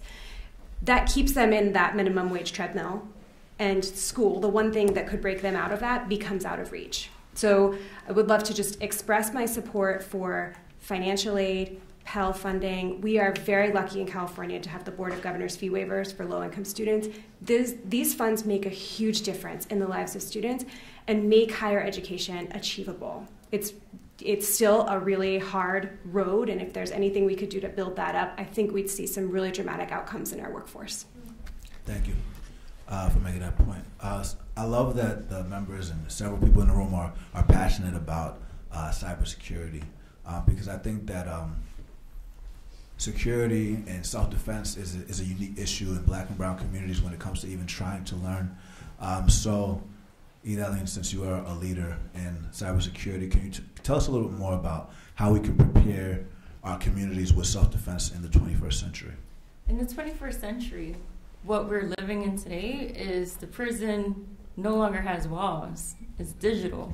So although we applaud California and other places for decreasing their prison population, what we see is that we're living in a digital surveillance state. And the people who are most impacted oftentimes are people who are receiving benefits from the government and who are poor working class communities. So what techactivist.org likes to do is really educate people on our privacy rights, digital security, open source tools, because yes, we're talking about Facebook and Google and different things like that, but there's other tools that people can use that we're not aware of. And even if you're an organizer, if you're a teacher, a lot of teachers face the same thing where they're allowing their students to participate and using applications that basically put them in a different type of school to prison pipeline. But with more access and more funding in decentralized tools, these students aren't subjected to that type of exposure at a very young age. You have anything from health benefits. If you're seeking health benefits, currently we have people with Fitbits, and it's not quite a Fitbit, but it's similar to a Fitbit. And they're receiving health benefits. After a couple of months, if you're not active, then you lose your health benefits if you're receiving government funding and different things like that. It really exploits people of color and working class communities. And the awareness of what digital prisons look like definitely needs to be. We need to have more conversations about that so that we feel prepared. Thank you. Does anybody want to go in on the school to prison pipeline, the growth of the cannabis tech industry, anything like that? No? So one of our innovation, we run an innovation fund twice a year. We give money to entrepreneurs, worker organizers, and to like municipal officials. So like the city of Boston was an applicant. One of our last innovation fund winners was Oakland-based, the Hood Incubator, trying to figure out how to, with the increasing number of dispensaries and the legalization of cannabis across the country, how you make sure that that dispensaries are owned by communities that have been disproportionately impacted by the criminal justice system. And so in Colorado, we found that in the first 2 years of the legalization of cannabis, 18,000 new jobs were created and $2 billion were brought into the state. But the vast majority of that money went to white folks who had, frankly, like no proximity at all to cannabis. And so in California, and as states start to think about legalization of cannabis, one of the things that we're interested in doing is trying to figure out how we support Black and Latinx entrepreneurs to get ahead of that and make sure that they are participating in the economy wholly. Thank you. How can for-profit firms support community stakeholders like you all to work collaboratively to address the issues that the members here have brought up with the Tech 2020 initiative? Are you referring to major tech companies as the Yes, for-profits? Okay.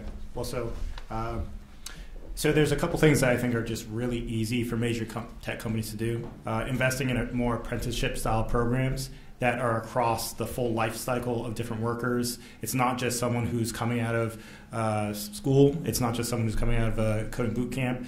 It's open everything from I'm a veteran. I've been employed for a couple years. I'm better than what I look on paper.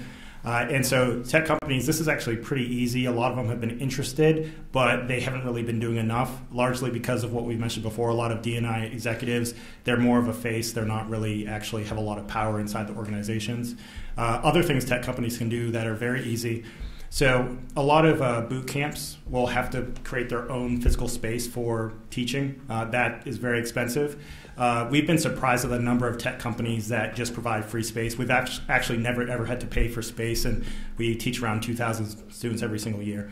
And so another thing is space, but that also comes with kind of built-in mentorship.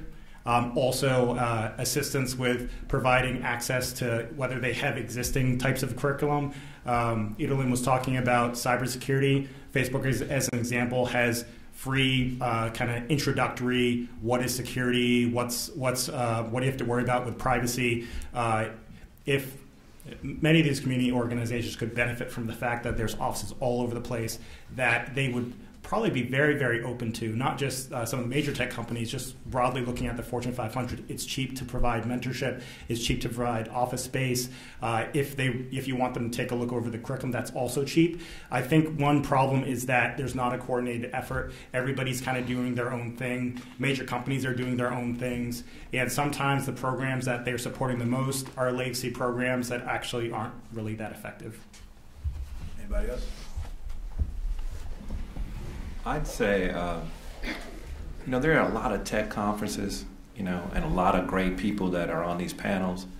I'd rather not have the audience there. I'd rather those people talk and actually make progress and do something on a level, a collaborative level in the industry, because they have time to come to speak all the time, but I'd much rather see meetings and action items and things coming from that so that we could all benefit from that, as opposed to paying for a registration and going to a conference. Yeah, no, I agree. Have we ever seen a tech conference where everybody in attendance is like mostly people from Oakland or whoever we're talking about? Well, I just had a tech conference this year, actually, one of the first of its kind. It was called Tech Intersections, where we focus primarily on women of color, and that was a very subjective word. Because a lot of people identify as women of color, but we wanted to focus on marginalized women of color. So we were talking about Asian, we're not talking about Chinese, we're talking about Cambodian. We're talking, just kind of like going deep down with the people who are mostly marginalized. And that was represented by 90% of women of color who represent marginalized communities. From Oakland, it was really surprising that we did receive 15% of people coming from different cities, but it was here, held in Oakland. It was actually held in Mills College. So again, as you're saying, kind of leveraging the resources and the infrastructure that we have here today to not pay for just kind of high fees, but really focus on like really impact. And that's kind of what we focused on. Thank you. What role does the media have to play in relation to the future of work, specifically for the communities we're addressing today? I feel like the scare around automation, there just isn't enough information. And when you think about a company like Tesla, for example, that's going through a huge debacle because they try to make robots do everything and then they had to turn around and actually employ people, that for me is a canary in the coal mine. I feel like the tech media in particular is obsessed with automation without substantive information about the labor market, the pace of change. If automation is going to happen, it's not going to happen in one fell swoop. And I feel like there's there's just like a level of dramatics that's core to how the media is portraying the future of work, as if it's wholly disconnected from the past and the present of work. For the tech companies, I do want to throw in my requests. Data transparency on employment and how they're using our data. I feel like that is, if we could ask these companies, something I feel like, as for all the talk of wanting to be good public stewards, or I think there's like such a weird language around companies, but if that's what they're going to do, it would be helpful to have some sort of way to understand how they are using information, both of their workers and of their consumers. Thank you.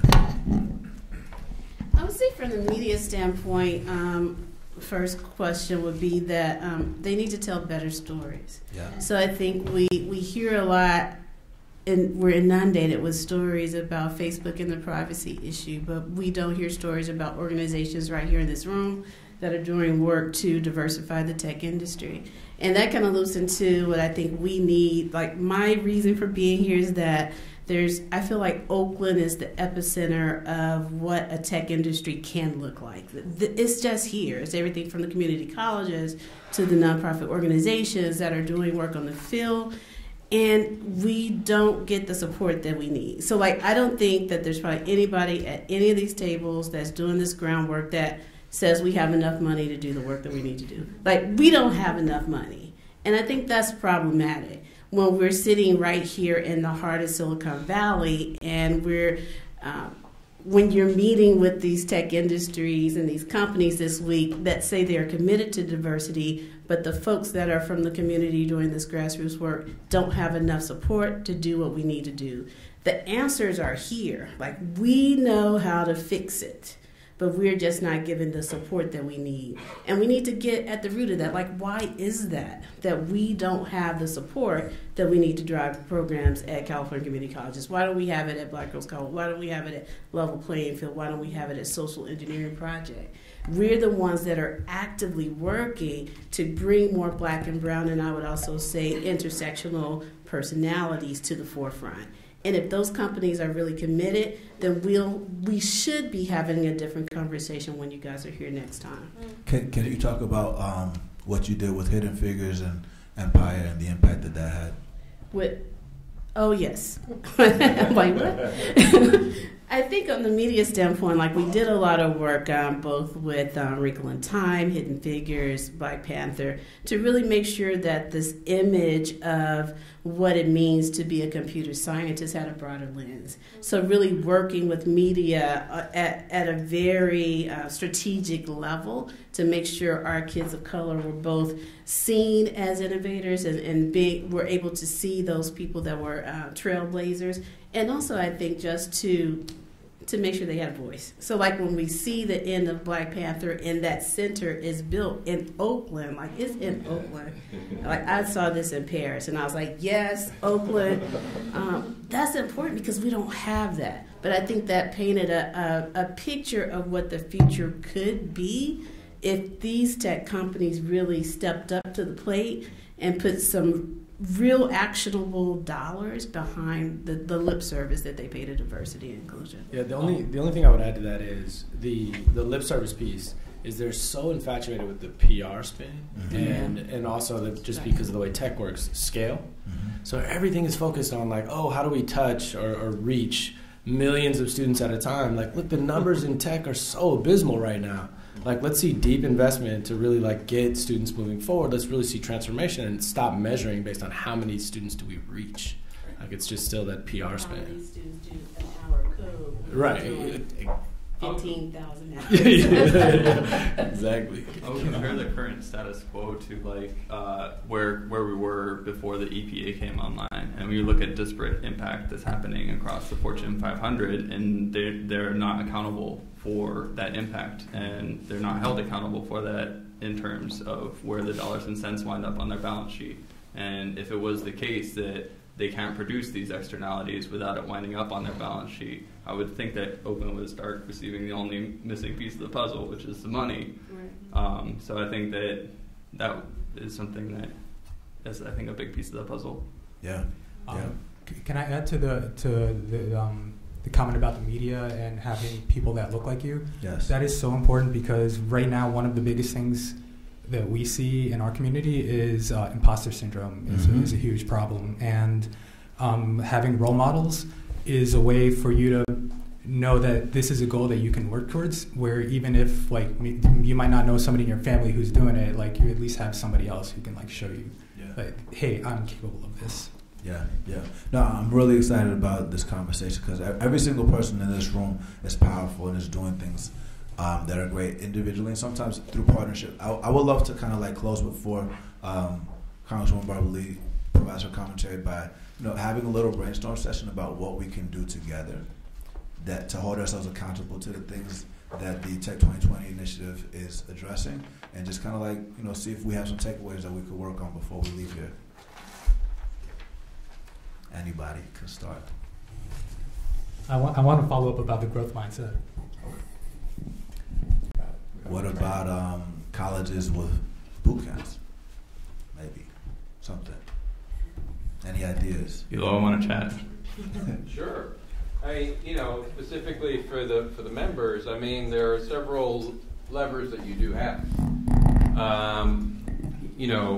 We have an administration that is opening the doors to the for-profit sector. We have to be very careful about how that impacts communities of color, particularly as it relates to accumulation of debt. Because at the end of the day, we're trying to help individuals grow wealth, and settling them with debt is a recipe for that to never happen. So gainful employment is a big issue. We just had the rulemaking session with the department. They could not agree, so they're going to drop their own rules. I think the more pressure we can put on the secretary to ensure that future rulemaking is done in a way that levels the playing field but doesn't advantage the for-profit sector. Because at the end of the day, the people that we're talking about are in broad access public institutions, like the community colleges, like the California State University system, like the UC, on and on and on across the country. So we have to be very careful that we level the playing field and not give the advantage to the for-profit sector. Second, the use of Pell. In order to do the things that we're talking about, whether it's partnering to offer boot camps, at the end of the day, we want to make sure that these individuals can pay for that education and pay for the cost of living while they obtain that education, and not have to borrow to gain that education. So I know Senator Alexander and the Senate Health Committee are seriously looking at short-term Pell. And so we support that, but as long as that short-term Pell is used to give individuals quality credentials, that's key.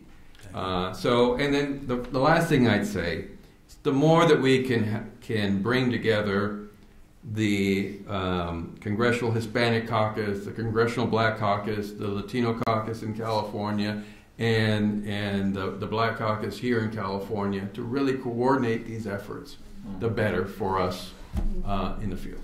Great. I would like to add that I think we should probably exchange contact information and actually meet. I know the last time we all got together was probably the last time you guys were here, and that's not really doing a lot of collaboration. I know that many of you have programs and serve students that we don't serve.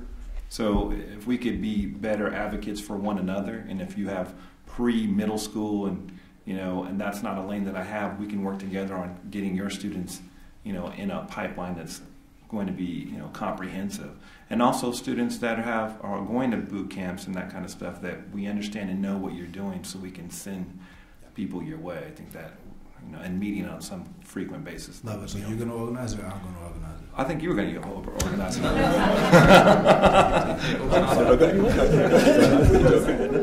Open offer to everyone at the table.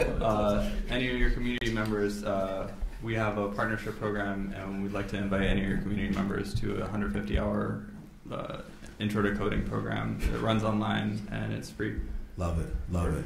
So I agree with all of this, and I think it's great. I think we got to work together because I think there are ways that we can support one another. The other thing that I want to say about this, and this is a problem that we have that I would love to work on, is we have a lot of folks who are on getting public assistance, and what happens is we say, hey, you just learned X. We want to give you a raise, or we want to, or they can get another job for another $10,000 a year, but they will not take it because they lose their benefit. And so what happens is we have all these people who are stuck in minimum wage jobs because, frankly, and I'll just use San Francisco as an example, $54,000 a year for a two-bedroom apartment. Now, you have to make $70,000 a year to clear that $54,000. So you're going to give me $10,000 more a year, who cares? So the smart thing to do, what I would do, is I would say, I'm not taking it because I have a $54,000 post-tax benefit that I'm going to lose if I succeed. Yeah. And so we all have to be working on policy that allows folks to not lose those benefits while they are on a career path to success. Because otherwise they drop off that benefits cliff and then they're stuck. I'm making $10,000 more a year, but I don't have housing. Love it. I know we're getting close to our hard stop. Can we talk for like 1 minute about internships and apprenticeships real quick? I know you do internships and you run apprenticeships. We do. So the program we have is a program called Smash Rising, and really what we're trying to do is get students really early exposure to internships. So 18 and 19-year-olds get them their first internship within the tech sector. The way we do that is we're not just sort of throwing them to the wolves and saying, oh, we're going to pair you up with some manager who may or may not care that you're there. There's just really a lot of variability if you do that as an experience. So we're taking groups of students, 4 to 5 students, putting them at companies like Pandora right in Oakland, right across from our office, with a project manager. So someone who's with them all the time, and basically they'll act like an internal consulting firm and work with folks on the other side of Pandora to come up with solutions. So the students get the opportunity to sort of go in there, see how decisions are made, see how things work within a company. They have support to help them just deal with all of the little things and big things of their first time being in a work environment. And then the companies also get a look at a really different pipeline of talent. So you can get out of this mode of we get all of our engineers from 1 of 5 schools, and that's the only way we do things. Thank you. Emily? So our internship program, we'll work with 500 people in the Bay Area this year, 4,000 across the country. The biggest thing that happens in that internship program is, number one, the interns get a chance to earn work and have work experience bullet points for their resumes. So they can actually speak to projects they've taken on, tasks they've done, value that they've added on a job. They'll gain a reference, and they'll do all of that at a company that is established enough to get you an interview for another job. This is really building the foundation of the career experience and enabling people to launch their careers. One of the differences between a work-based learning experience program and more traditional education experience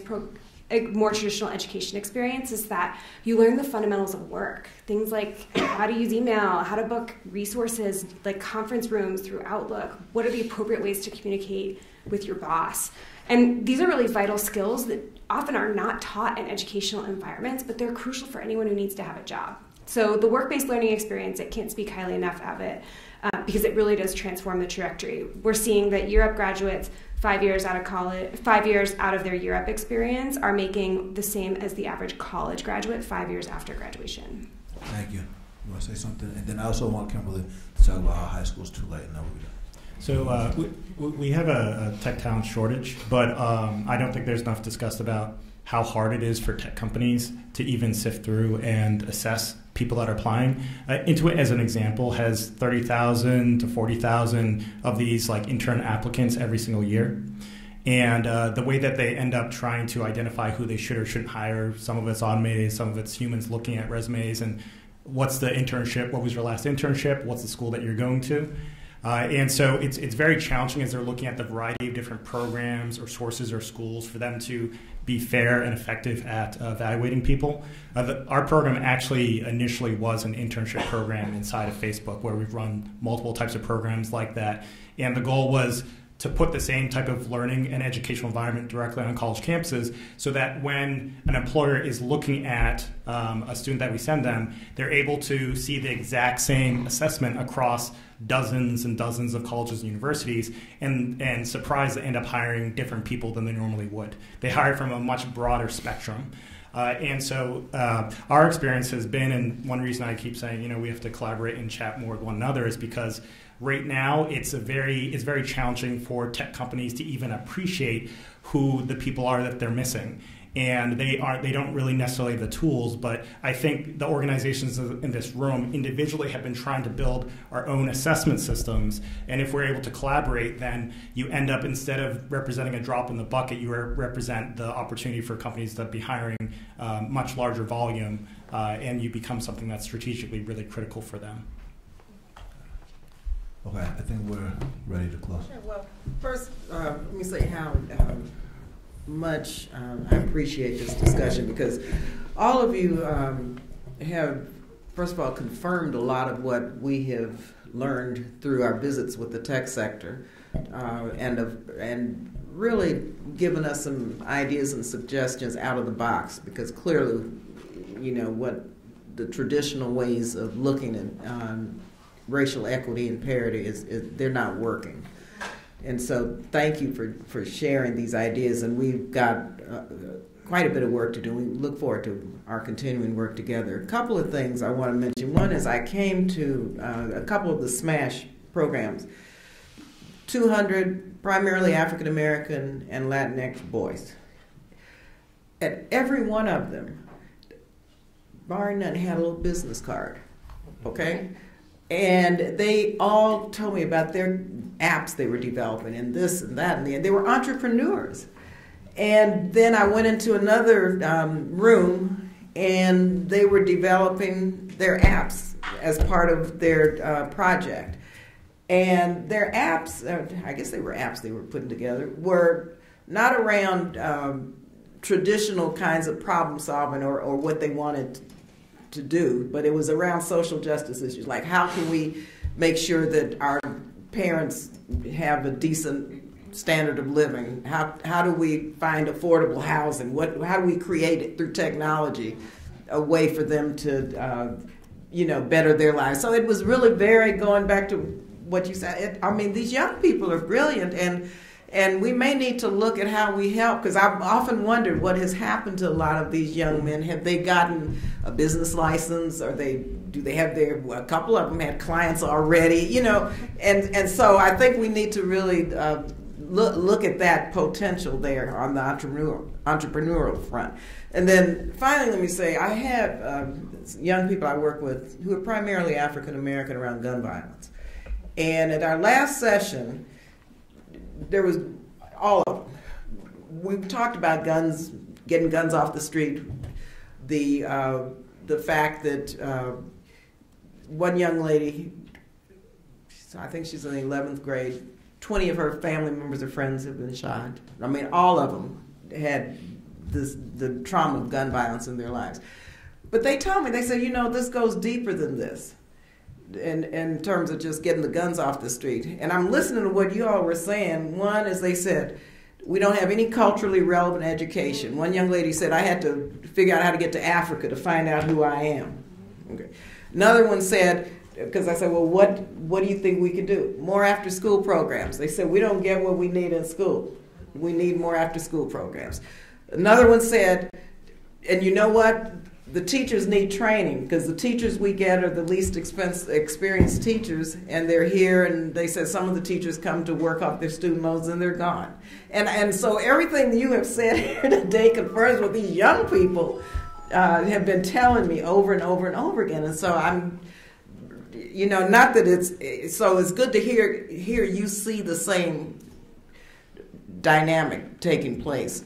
And so we have to, I think, listen to more people outside of the tech world to figure out how to get the tech world to respond appropriately, because clearly, and I know Congresswoman Waters and Butterfield and Meeks may have some ideas around regulations, because at some point on our front, we're going to have to do something to make this work. So thank you again very much. And I'll just ask everyone to do a closing statement, but we look forward to working with you in the future. Thanks.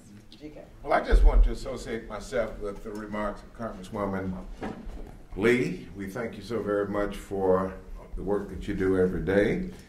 What we do in Washington is multifaceted, but what you do in your space is very concentrated on technology and developing talent. And so thank you for all of that. As I've sat here throughout the day, and it's been a long day, it's not over yet. We have one more visit after this. But as I sat here listening to all of the conversation, what I couldn't help but to think about was the small communities in my congressional district that are very low income, high numbers of African American students, bright students who are in elementary school and middle school, and then when they get into 9th and 10th grade, they drop out of school. And many of these dropouts who end up in prison, many of them, could be sitting out here in Silicon Valley doing great things here in the Valley if somebody had just embraced them and cultivated their talent. And so someone said earlier that if they don't get algebra 1, that's the drop-off point. Did you say that, Kennedy? Tell me that one more time. Basically, they need to have completed algebra 1 by 9th grade. By 9th grade. If not, it's downhill from there. Okay, and so we need to get to these kids before the 9th grade. Yeah. I've got a lot of talent in my district that I think we can harness. Yeah, so thank you so very much. Well, let me just say that It's unusual for members of Congress to sit this long and listen.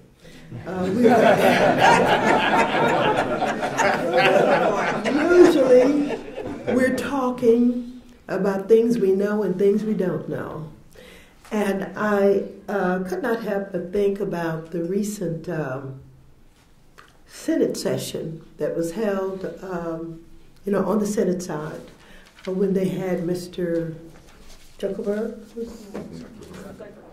come to talk about what was happening with Facebook.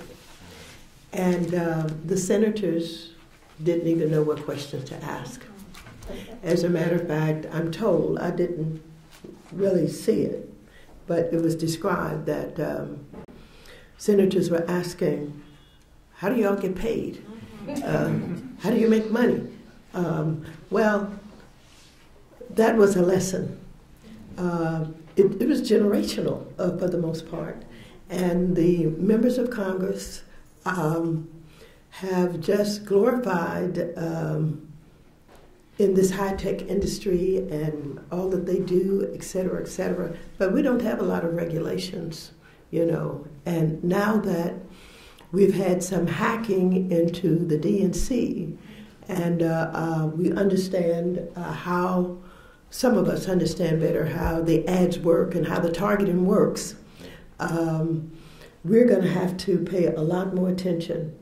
Now, we should never threaten anybody, but I want to tell you, it's time for the high-tech industry to understand that some of us are going to be about regulations. And in this conversation that we've got to have with them, perhaps we can have a conversation about diversity.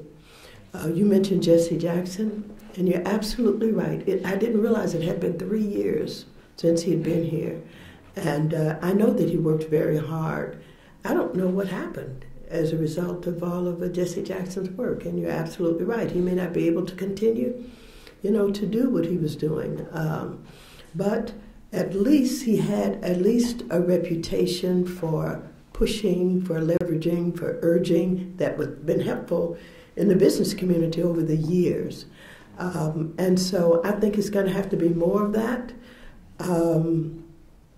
Several things are going on in our country. The teachers are walking out. And we should all support them. We support them earning more money. They do want to have better training. They want to be treated better. And I think it is an important movement that I see happening. And I think if we are all about how we're going to train and develop and start at an early age, et cetera, it's in the education system. That's what it's all about. The young students from Parkland, they decided they were going to take action.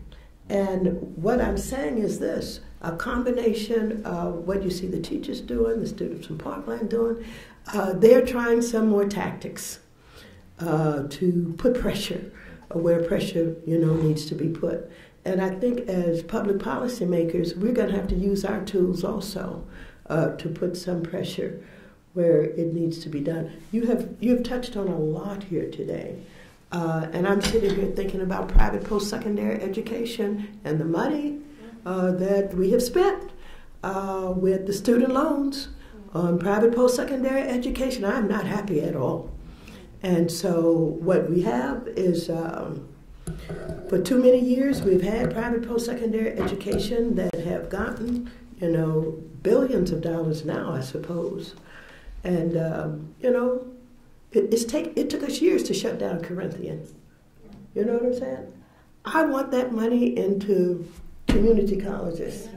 I want that money where we can at least hold some people accountable for, educating our children and getting them prepared. You talk about labor unions? Yeah. They're on their way out, practically. And it started some years ago with the air traffic controllers. And it has just gotten worse and worse and worse. And it has not been really dealt with, I don't believe, in the high-tech community in ways that perhaps could produce some more protections and some more benefits, et cetera. On the way here, I was reading about robots and all that is happening, etc. And you know, I've been paying attention to some of the robotic issues, and particularly Tesla.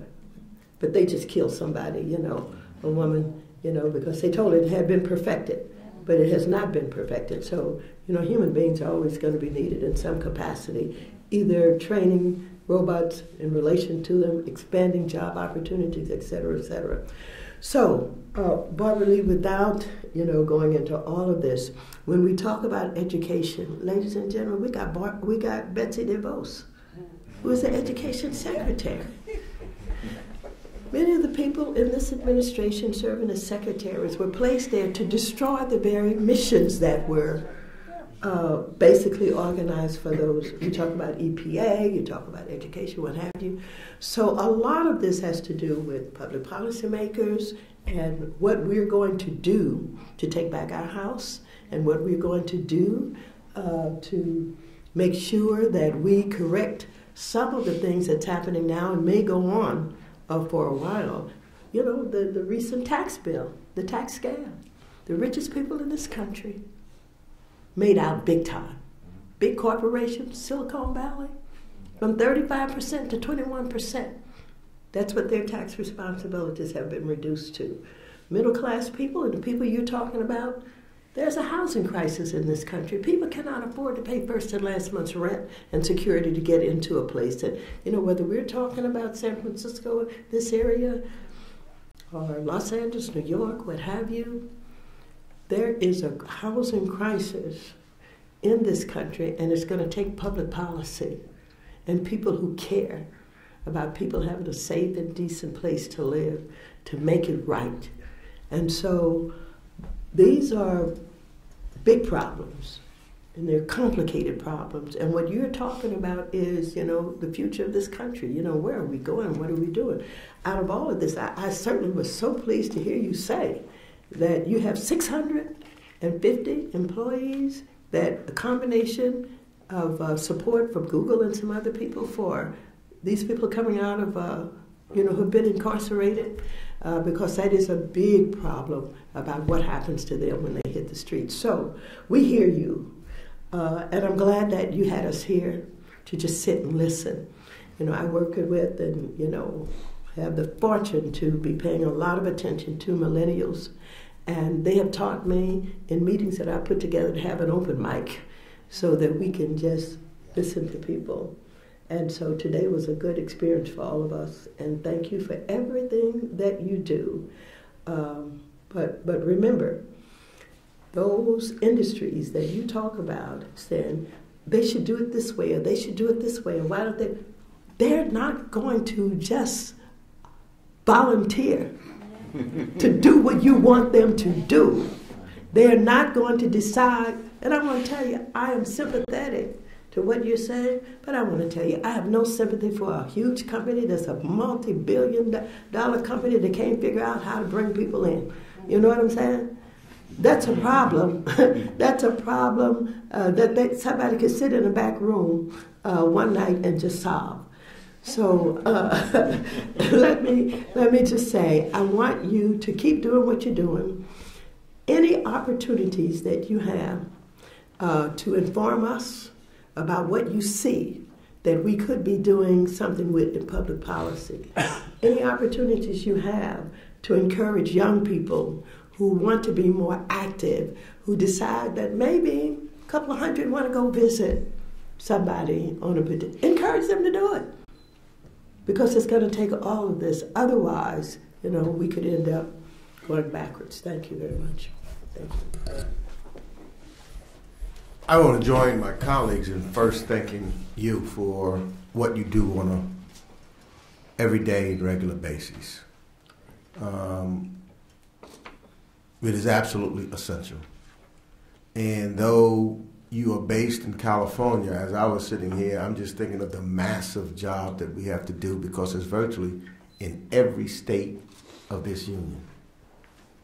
There's work to be done. I mean, starting with making sure that we have a strong public education system that is not antiquated. I think about just listening to you and everything that is going tech, because you're right, everything is in tech. And I think about our educational system as it's set up. It was really set up when we were basically just an agricultural economy. And we have not changed things to move them around to deal with the realities of today. And the problem that we have on top of it is the kids that you're talking about here are not just competing with kids here. They're not competing with kids just in California or just in the United States. They have to compete with kids on a global basis. This thing is, the way the world is much smaller now than it's ever been. And just listening to you, where opportunities and jobs can be, is almost any place in the world, because that's what we have, and kids are coming to look for these opportunities. So our kids have to be able to compete with everyone. And they have the ability if the doors are open to them. I'm listening to you talking about all of the other jobs and how we're going to make sure that they have health care and basic rights, and make sure that, you know, that they're not discriminated against. And being a contractor, that's going to hurt where we're going to be in 20 years, because that's where we're heading, but we're not thinking about that. It tells me I better start thinking about that as a legislator, because we do see the number of individuals in labor getting smaller and smaller and smaller. What you mentioned at the end, you know, we've got so many people now, not only young people, but you talked about those that wanted to, or that needed to be retrained or uptrained. A lot of those individuals, you know, whose jobs are gone because of technology, they have mortgages to pay, and they're still trying to put their kids through school. And if they're going to be able to take a job that's being created, how are they going to pay for additional training? They need to be paid while they're getting that additional training, knowing that they're going to get locked into a job. And I've happened to see some of what they've done in certain countries in Europe, for example, to try to make sure that there is no displacement. They will train individuals. They know that the company is shifting. They know that the jobs, so they will train the people while it's shifting. They continue to get paid while so they never lose out, and they continue to support their families. We're not thinking about that. And we're not doing that in this country. And yes, you know, what Maxine talked about of trying to figure this out, you know, these fintech companies that's coming on, how do you regulate to make sure that they're participating in the proper way? I mean, we've got to rethink even some legislation that we had or regulation that we had, because it's outdated. And we're doing that now, for example, with the Community Reinvestment Act. And how do we make it more relevant today so that the investment is not only, yes, we want the investment to be in some businesses, but some of that investment should be in some of the community schools. You get credit for community investment, and it should be with a strong dollar amount that has to be in there in order for it to count. So this has been tremendous for me. And lastly, I'll just say this. The ability to talk to one another, as you talked about, I know that's tremendously important. And in New York, part of the problem that I have as a legislator, is as opposed to talking to one another, everybody's competing for the same amount of money or competing for the same thing, and not knowing and organizing it and having it so that one knows what the other's doing and trying to figure out how to work together. So that suggestion is absolutely right on point in my estimation. Again, thank you for all that you do. Thank you, Ruben, for being such an excellent moderator. And I want to just say, I hope that out of this meeting, you all will stay together and collaborate and keep us in the loop. But also, I have one small assignment that I mentioned earlier. In spite of the fact that we know this administration and the Department of Education and their disdain really for public education. I'd like to get your thoughts on for us in terms of input into what you would want to see that would make sense for this new $50 million, whether it's teacher training, whether it's entrepreneurial development for young students, whatever you think makes sense. It would help us as we develop our approach to the Department of Education for this funding. Thank you very much again. Thank you. We're going to be doing a picture outside really quick, so please, let's gather right here. Okay.